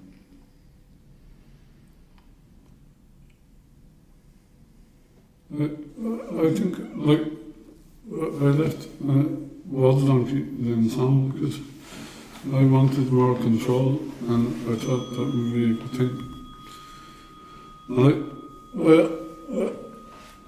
I had this idea, I don't know where it came from, that things should have their own internal logic, and it should be like faithful to that, and you can't be. But I don't think Richard had the same relationship to making stuff that I did. Like for Dreams of Love, I came up with a scheme, you know, that nobody needs to know, and that informed the creation of the thing, you know. But I don't think you wouldn't have the same way of originating something. I beg to differ, actually. When you brought up that scheme, I recognised it straight away as something that James Joyce used in Ulysses. You know, it was the hidden structure, you know, mathematical. And my play, many years later, in 2016, George and Children deployed a similar kind of procession from day to night, from dividing the project into quatrains that you could say stole off of you, but, well, yeah. Do you enjoy Fun to show. comparing your work to James Joyce? Your work? Well, it's just a matter of fact, you know. It's not an enjoyment thing, but it's just. I think it was a clear link. But I think a lot of artists do that. You know. Where did you come up with the idea for dividing Treacle Love into? I was studying in UCC. We were studying the Aeneid, and the professor had a theory that it was 13 sections, and in the 7th section that was like a 0. So 1 to 13, there's something going up gradually up to 13, and at 1 there's something going down gradually to 13. I forget, like, it's the journey of the characters. But it just creates like an internal integrity to the thing that, like, is not based on like an arc that that has like what's it, a climax and a denouement. It allowed for a multiplicity of things, you know, and like that's been consistent throughout. Like, so, like Dreams of Love, you had different kind of scenes, and there's not one world where there's a beginning, middle, and end, you know.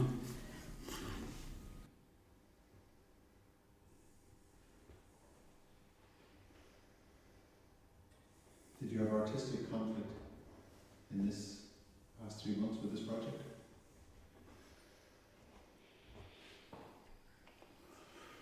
I suppose like not really until the project kind of ended, and that was kind of I perceived like a kind of repetition of a lack of mutual engagement, and I just I had to stop. Well, up until then, I think it was really we were open to discovery and trying things out. And I think the idea of parallel was successful and that allowed for our own individual approach, without having to cancel each other out. I don't know why, but I got like really it really affected me when I perceived that Richard wasn't meeting me in energy,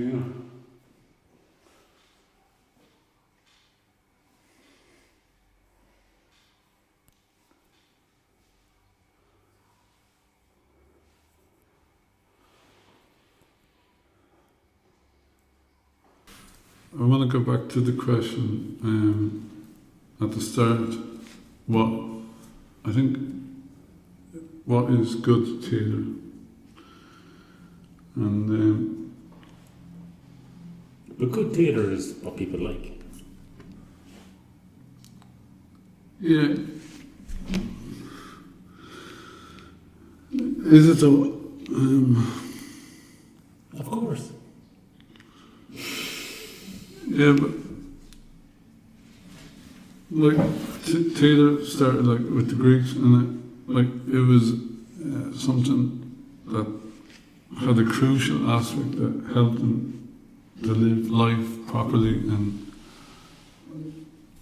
they would have liked what they saw, but within the entertainment there has to be something truthful that helps them to live better, I think. But, all the Greek playwrights, they were all businessmen. They were all trying to make money. It's well-known documentation that Shakespeare was a businessman. He wrote plays to sell seats. And if you go down through it, every single famous writer was a populist.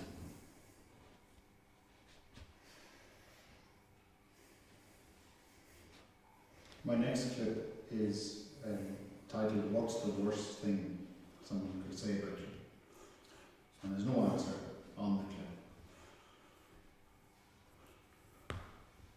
So I'll ask the question now: what is the worst thing that somebody could say about you? I think there's, in relation to the last thing, within that populism, all the good playwrights smuggled in like depth and philosophy without compromising, and like Shakespeare famously wrote plays for the groundlings as well as the people up in high.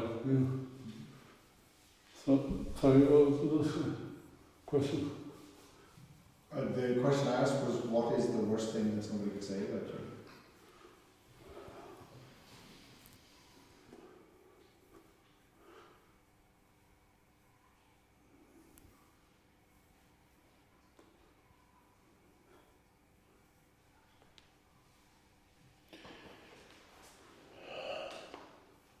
Well, it'd be awful if they said you were a murderer, a child molester or something awful. But within the realm of valid accusations, or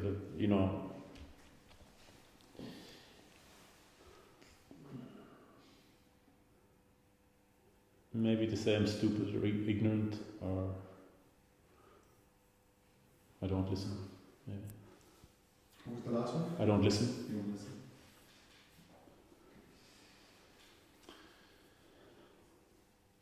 Do you have an answer? Maybe like, if I was accused of being phony. False.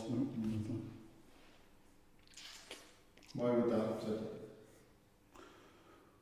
I don't know, I think like maybe I have a strong attachment to being honest.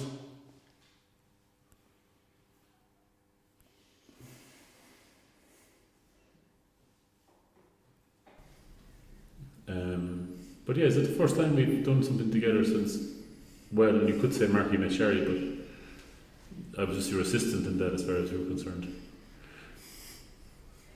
So maybe the last time we collaborated was Danger Man in a way. Aaron, you had your hand up there. Do you still want to interject? I have a new interjection. Oh, go ahead.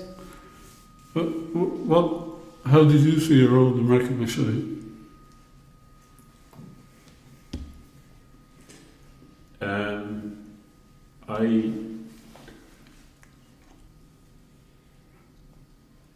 I thought just by witnessing it a lot, that was helpful. And yeah, I wasn't pretty much restricted to being an assistant, but I did have a vision for how we should go, and would kind of encourage it, but I was careful not to interfere. Do you wish that you were outright asked to direct that show and have responsibility for directing that show? At the time, yeah, there's certain things that I would have wanted to have done. I recall that the show didn't really get going till about 4 performances in, and I would have pushed for it to be more ready earlier. Martin, you find that funny? It's easy to say that, you know, but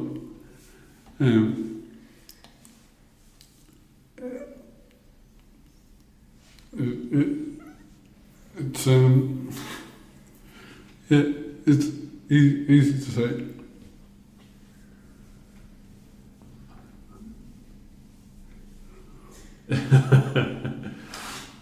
But can you take direction? I don't think you can give direction.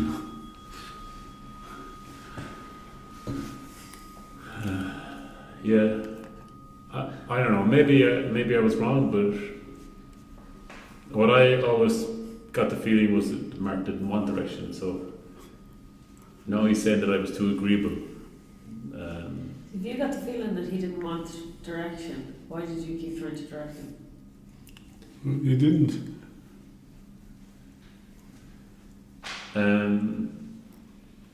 Well, I liked being in his presence anyway, and kind of learning from the stuff he's doing. So I was able to steal some of his ideas. I mean, learn. So you learn from Martin, but do you feel like he learns from you? No. Agreeability.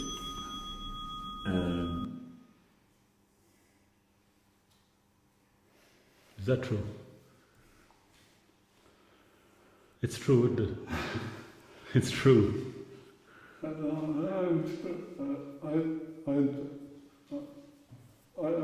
must have learned something. You're being evasive. No, I'm fresh in my mind, but I definitely learned something, yeah. But nothing's springing to mind. I learned like, to make an effort like, to be more friendly, you know. Why did you not ask him to be the director of that show? 'Marky Beirte. 'Cause I felt like I didn't necessarily need direction because it was a stand-up show, you know. So there's no direction. You tell the jokes, they work or they don't work, you know. And how does it make you feel to hear Richard say that it probably needed direction, that it didn't get going for 4 shows? In my recollection, I was quite happy with how it progressed each night, you know. I didn't have any funding, so even the producer, I don't feel like she didn't even do any producing, yeah. But yeah, for me, the thing that got me through was every night I said just to make it better than the previous one. So this kind of self-dialogue that I developed was the achievement, you know, and that was all the direction that I needed. Do you think he could have made it better if he was director? No, I don't think so.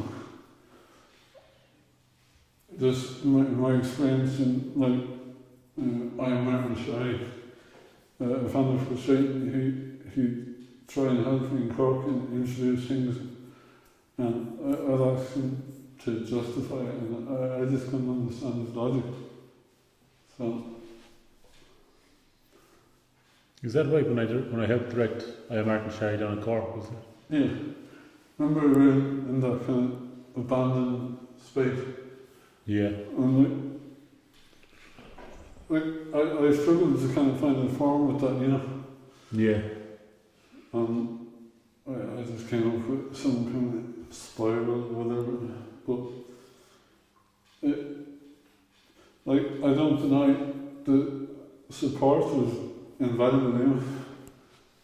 And it doesn't translate as directly. Well, it's still very valuable, you know? Mm. Do you remember that?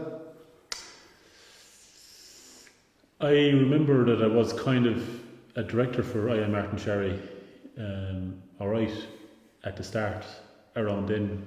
I can remember being in the rehearsal room watching and stuff, and this is my memory, my memory is so vague now, you know. I can only just deduce and imagine, but what you're saying kind of might make sense, that I would... I found that I never was able to get inside the logic of Martin's ideas, and maybe I became more passive then as I kind of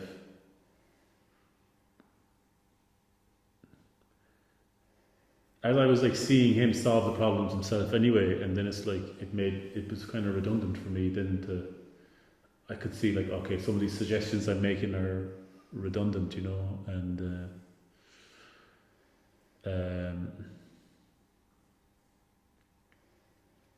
yeah, maybe I just was content to just help. Then I was like, well, I'll just help which way I can, you know, and observe. And it's interesting the logic, but maybe if I'm being very honest, maybe it also pissed me off a little bit, you know, but more so because if I didn't get pissed off, I'd be a total boy in my own mind, you know what I mean? So I have to have my own sense of self and go, here, fuck him, or something, and kind of go, I think my own way is good as well, you know, and I've got my own thing going on, you know. But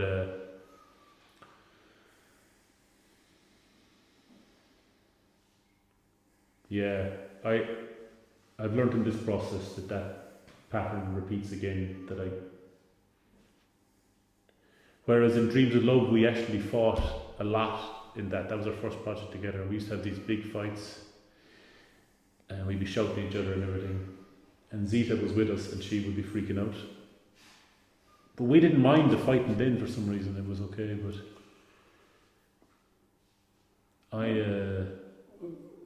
the fights just that time in Nuns Island, wasn't it?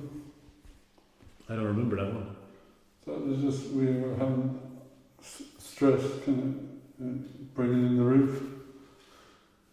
Okay. Oh yeah, that was. And you were going. What was the point of this stupid set that ended up costing money and everything? Yeah. Like, I was saying, we don't bother with it. Then Mike came and fixed it. It was just stress because the time was ticking and we had the show. But I remember us in the kitchen, in my kitchen, and I don't really remember the fight, but I just remember Zita going, guys, this kind of stuff. Going on, guys, it's okay. Yeah. And I remember I did get very pissed off when you wanted me to become the producer. You said maybe your role in the theatre company is to be the producer. I remember I got pissed off. I don't remember that. In my kitchen, yeah, at night, one night. But did you express your piss? Yeah, I think I did express it, yeah. And we had a fight about it, but then it was fine. It was like good, I suppose, that we had a fight. I don't normally fight with people, so.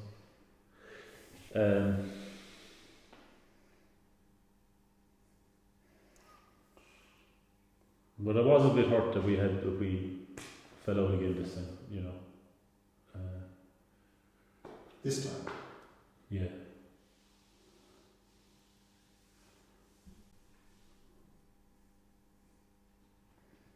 Why did you fall out this time?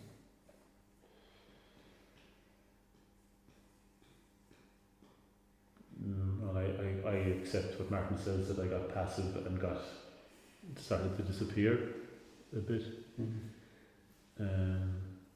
But I also was getting very depressed at around the time. And Did you recognise that? No, not really.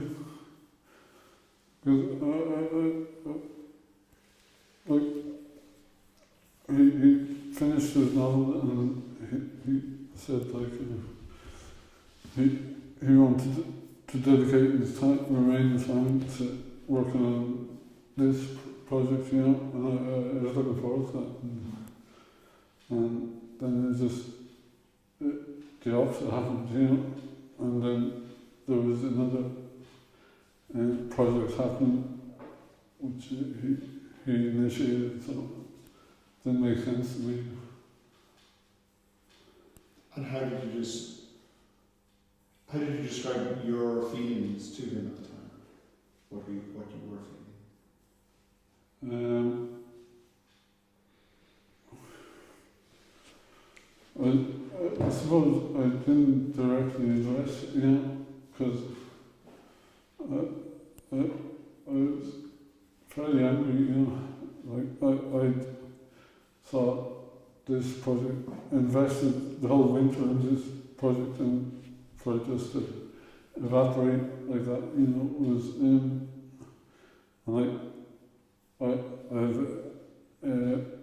an increased sensitivity to not wasting my time, you know, and I felt like that action cancelled out that whole.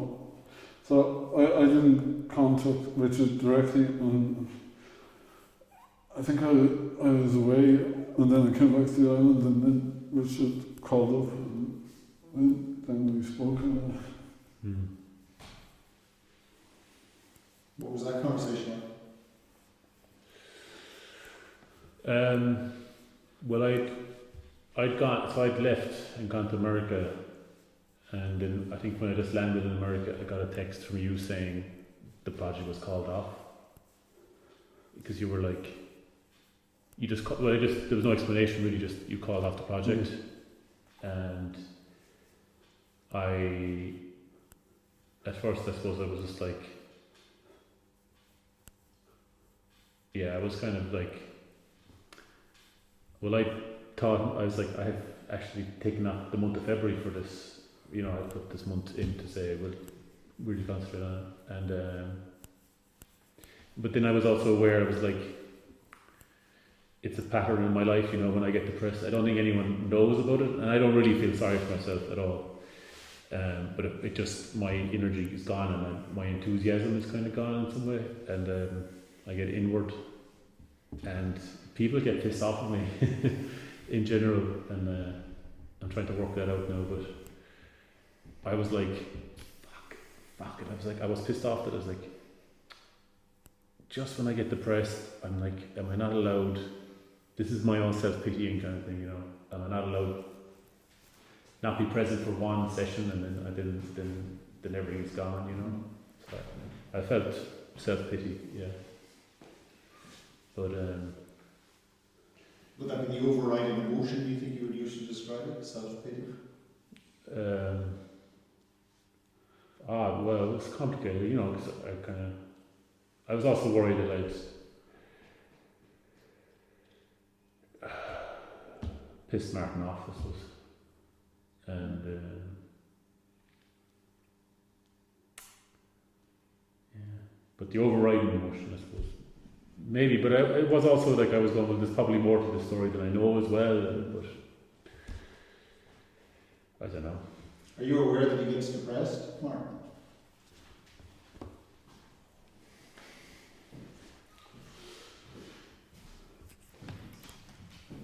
Not really, no. It was kind of news to me. James kind of mentioned something about the person's moods. I don't think I've ever witnessed that, you know. So, yeah, it was definitely news to me. But here's the thing. In my mind, I was going on about my depression too much that day. I think I mentioned it. This is what I remember mentioning it a few times, and then feeling like I'm going on about it too much. I was, yeah. Were you aware of It's that? funny. Oh, that day we were joking and eating cake. So that's the way it is.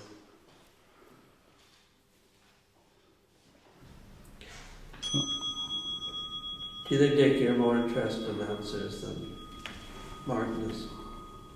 Like putting it, like, reach, yeah.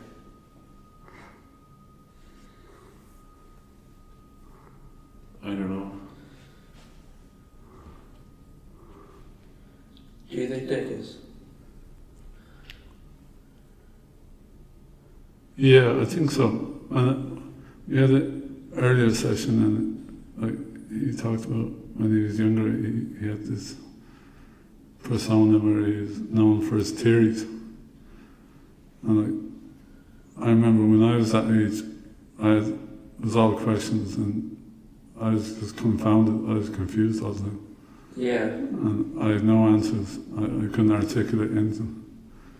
I was just like a dumb kind of animal. People would like throw stones at me because I was so stupid. Yeah. And I just run away, and I suppose all that time running away, I'd find myself in pockets where nobody is around, and it's just me, and maybe there'd be a little animal in the corner or something, Yeah. like a mouse, and he'd be my friend. Just that time I spent with my thoughts, that's where my art kind of comes out. Yeah. And then I'd go back, and everyone, I'd tell them all I'd seen a mouse, and they'd slag me, you know. But I suppose mouse is like, you can't spell muse without the letters of mouse. That's true. Did you like that, Ron? I came to like it, I was forced to like it, you know. Yeah. If I didn't like it, you wouldn't want to know what I'd probably do. But the options weren't Yeah. bright. So, I mean, would you try to recreate that feeling when you're working? I think I go back into that place. Literally, the corner. Yeah. And like that's what a theatre space is for me, it's like that corner. and the audience is like the mouse, and I go back into that feeling and I inhabit it, and it's like, it's awful to say, like, it's therapeutic, you know, it's therapy, but I think everyone in the audience shares that moment together, and you survive it, and that's the best that art can offer. Like, it's like the complete opposite of loneliness. Yeah. Some people call it the opposite of therapy. They call it recreating a traumatic experience. Yeah. You know. Thank you.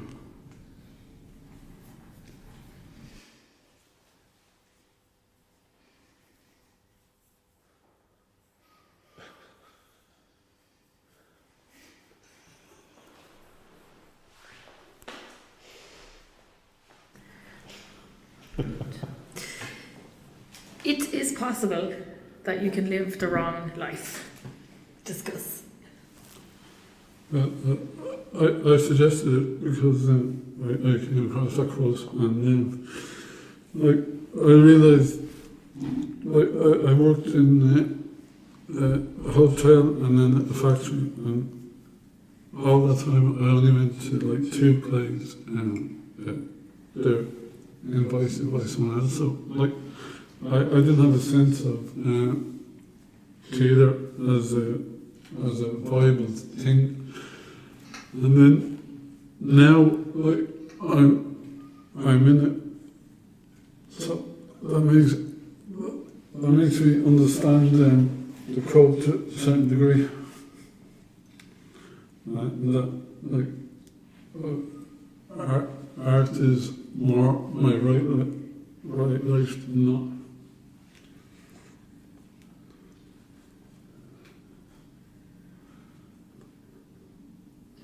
Like, you know, I grew up, you know, in the countryside, I guess, and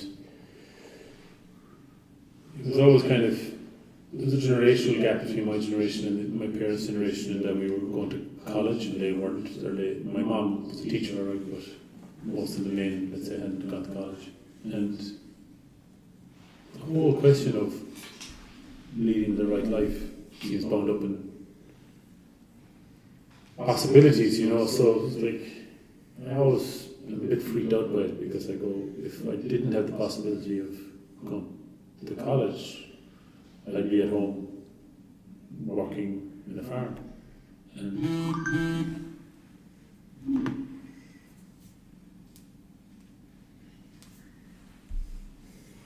That's the 2 minutes.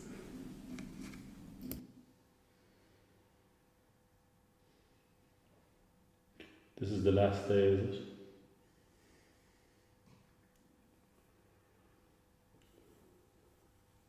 Why do you ask that? Just to, I'm waiting to see if I said anything.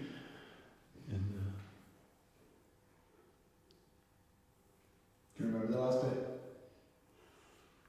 Yeah, bits of it, yeah.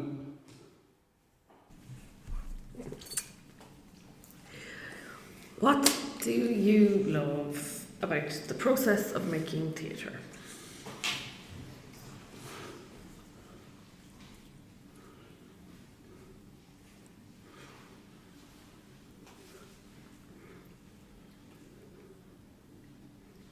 I like the fun and the play of it, and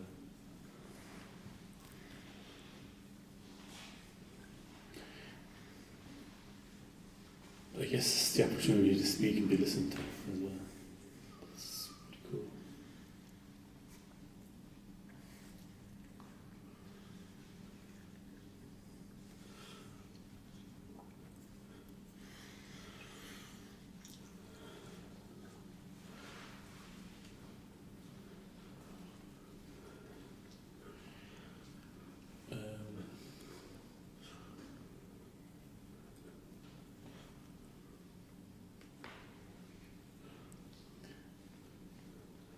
Honestly, that's an answer as if a kind of stock answer, you know.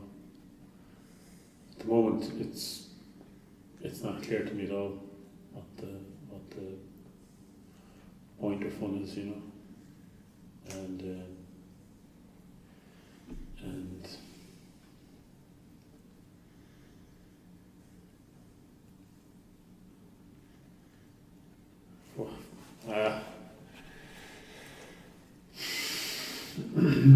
it's not clear to me, but you know, in somewhere I'm hopeful it's going to come along. That's the weird thing, you know. You know, it's going to return.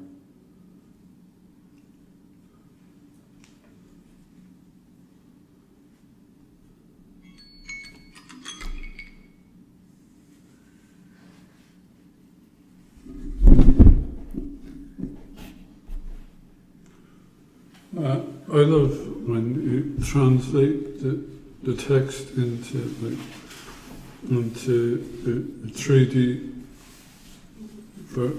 play, and coming up against the reality of the acoustics and the physical walls and the accommodation of the words and the organising, the blocking and all that, and like the meeting the realities of the crew and the actors and coming up with some sort of agreement that makes sense and surprises you that you couldn't envisage in the text, and that's I always like that. It's often fraught with difficulties as well, but more often than not you override them, and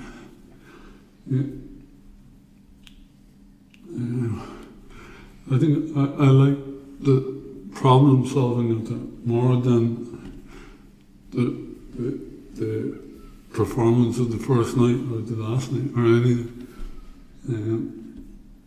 because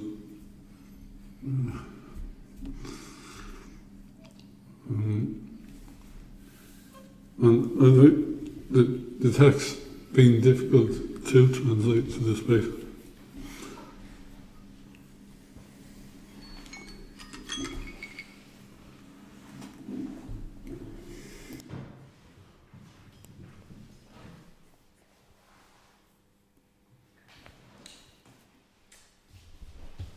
You like the problem solving more than the performance?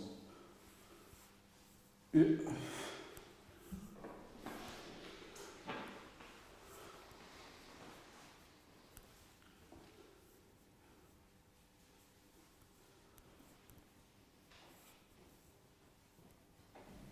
So, truth and freedom in relation to theatre. Discuss. Who wants to go first?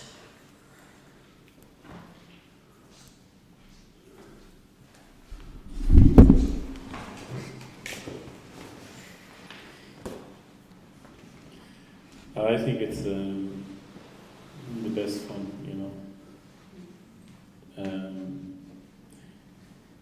When people are saying what they really feel, you know, and that's different to truth, I know, but it's the best fun, you know. And so much of our lives are kind of contained that by necessity, you know, speaking a certain way or being mindful and all that kind of stuff, and that can create a real pressure valve, and yeah, like I liked the idea that theatre allows a release from that, you know. Yeah, I agree with the anti-woke comedians. Even though they're not very funny, a lot of them. Do you know what I mean? They're not funny, like, but they're right. They're right. There should be no limits. It's just that a lot of the stuff with the limits is just kind of shit. Not very funny, but To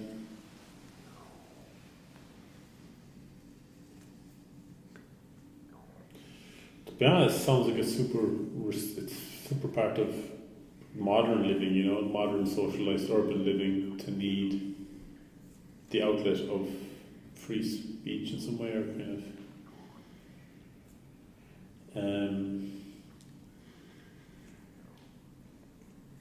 I imagine in other cultures you wouldn't need it. Just following on from that, do you really deny that the Holocaust cameras, Richard? Yeah, you should ask me that. Okay. Truth and freedom in relation to theatre. Martin. I think truth and freedom are serious subjects, and they're more important than warm waffling opinions.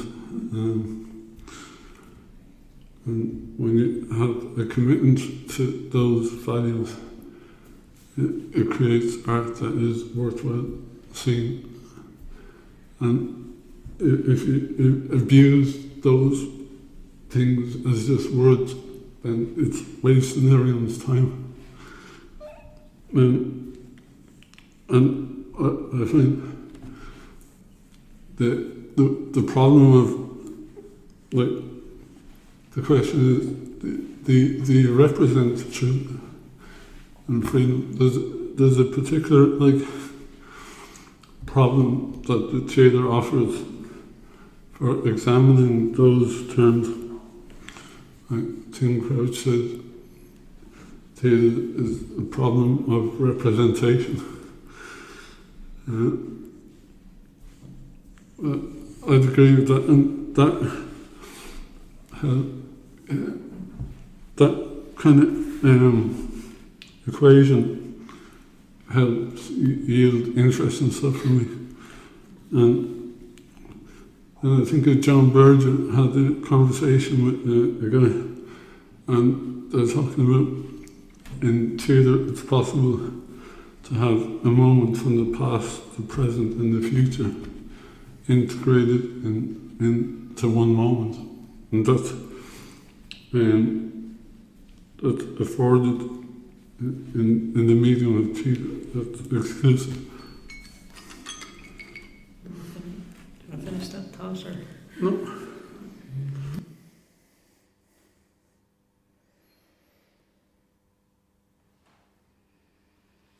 Madam Chair, slides. All right.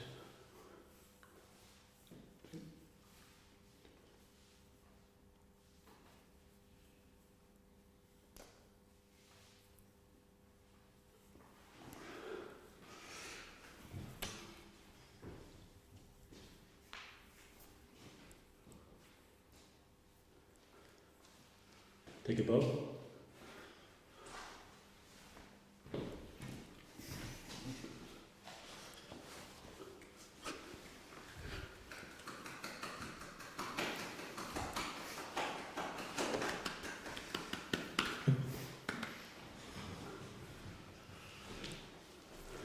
Cool.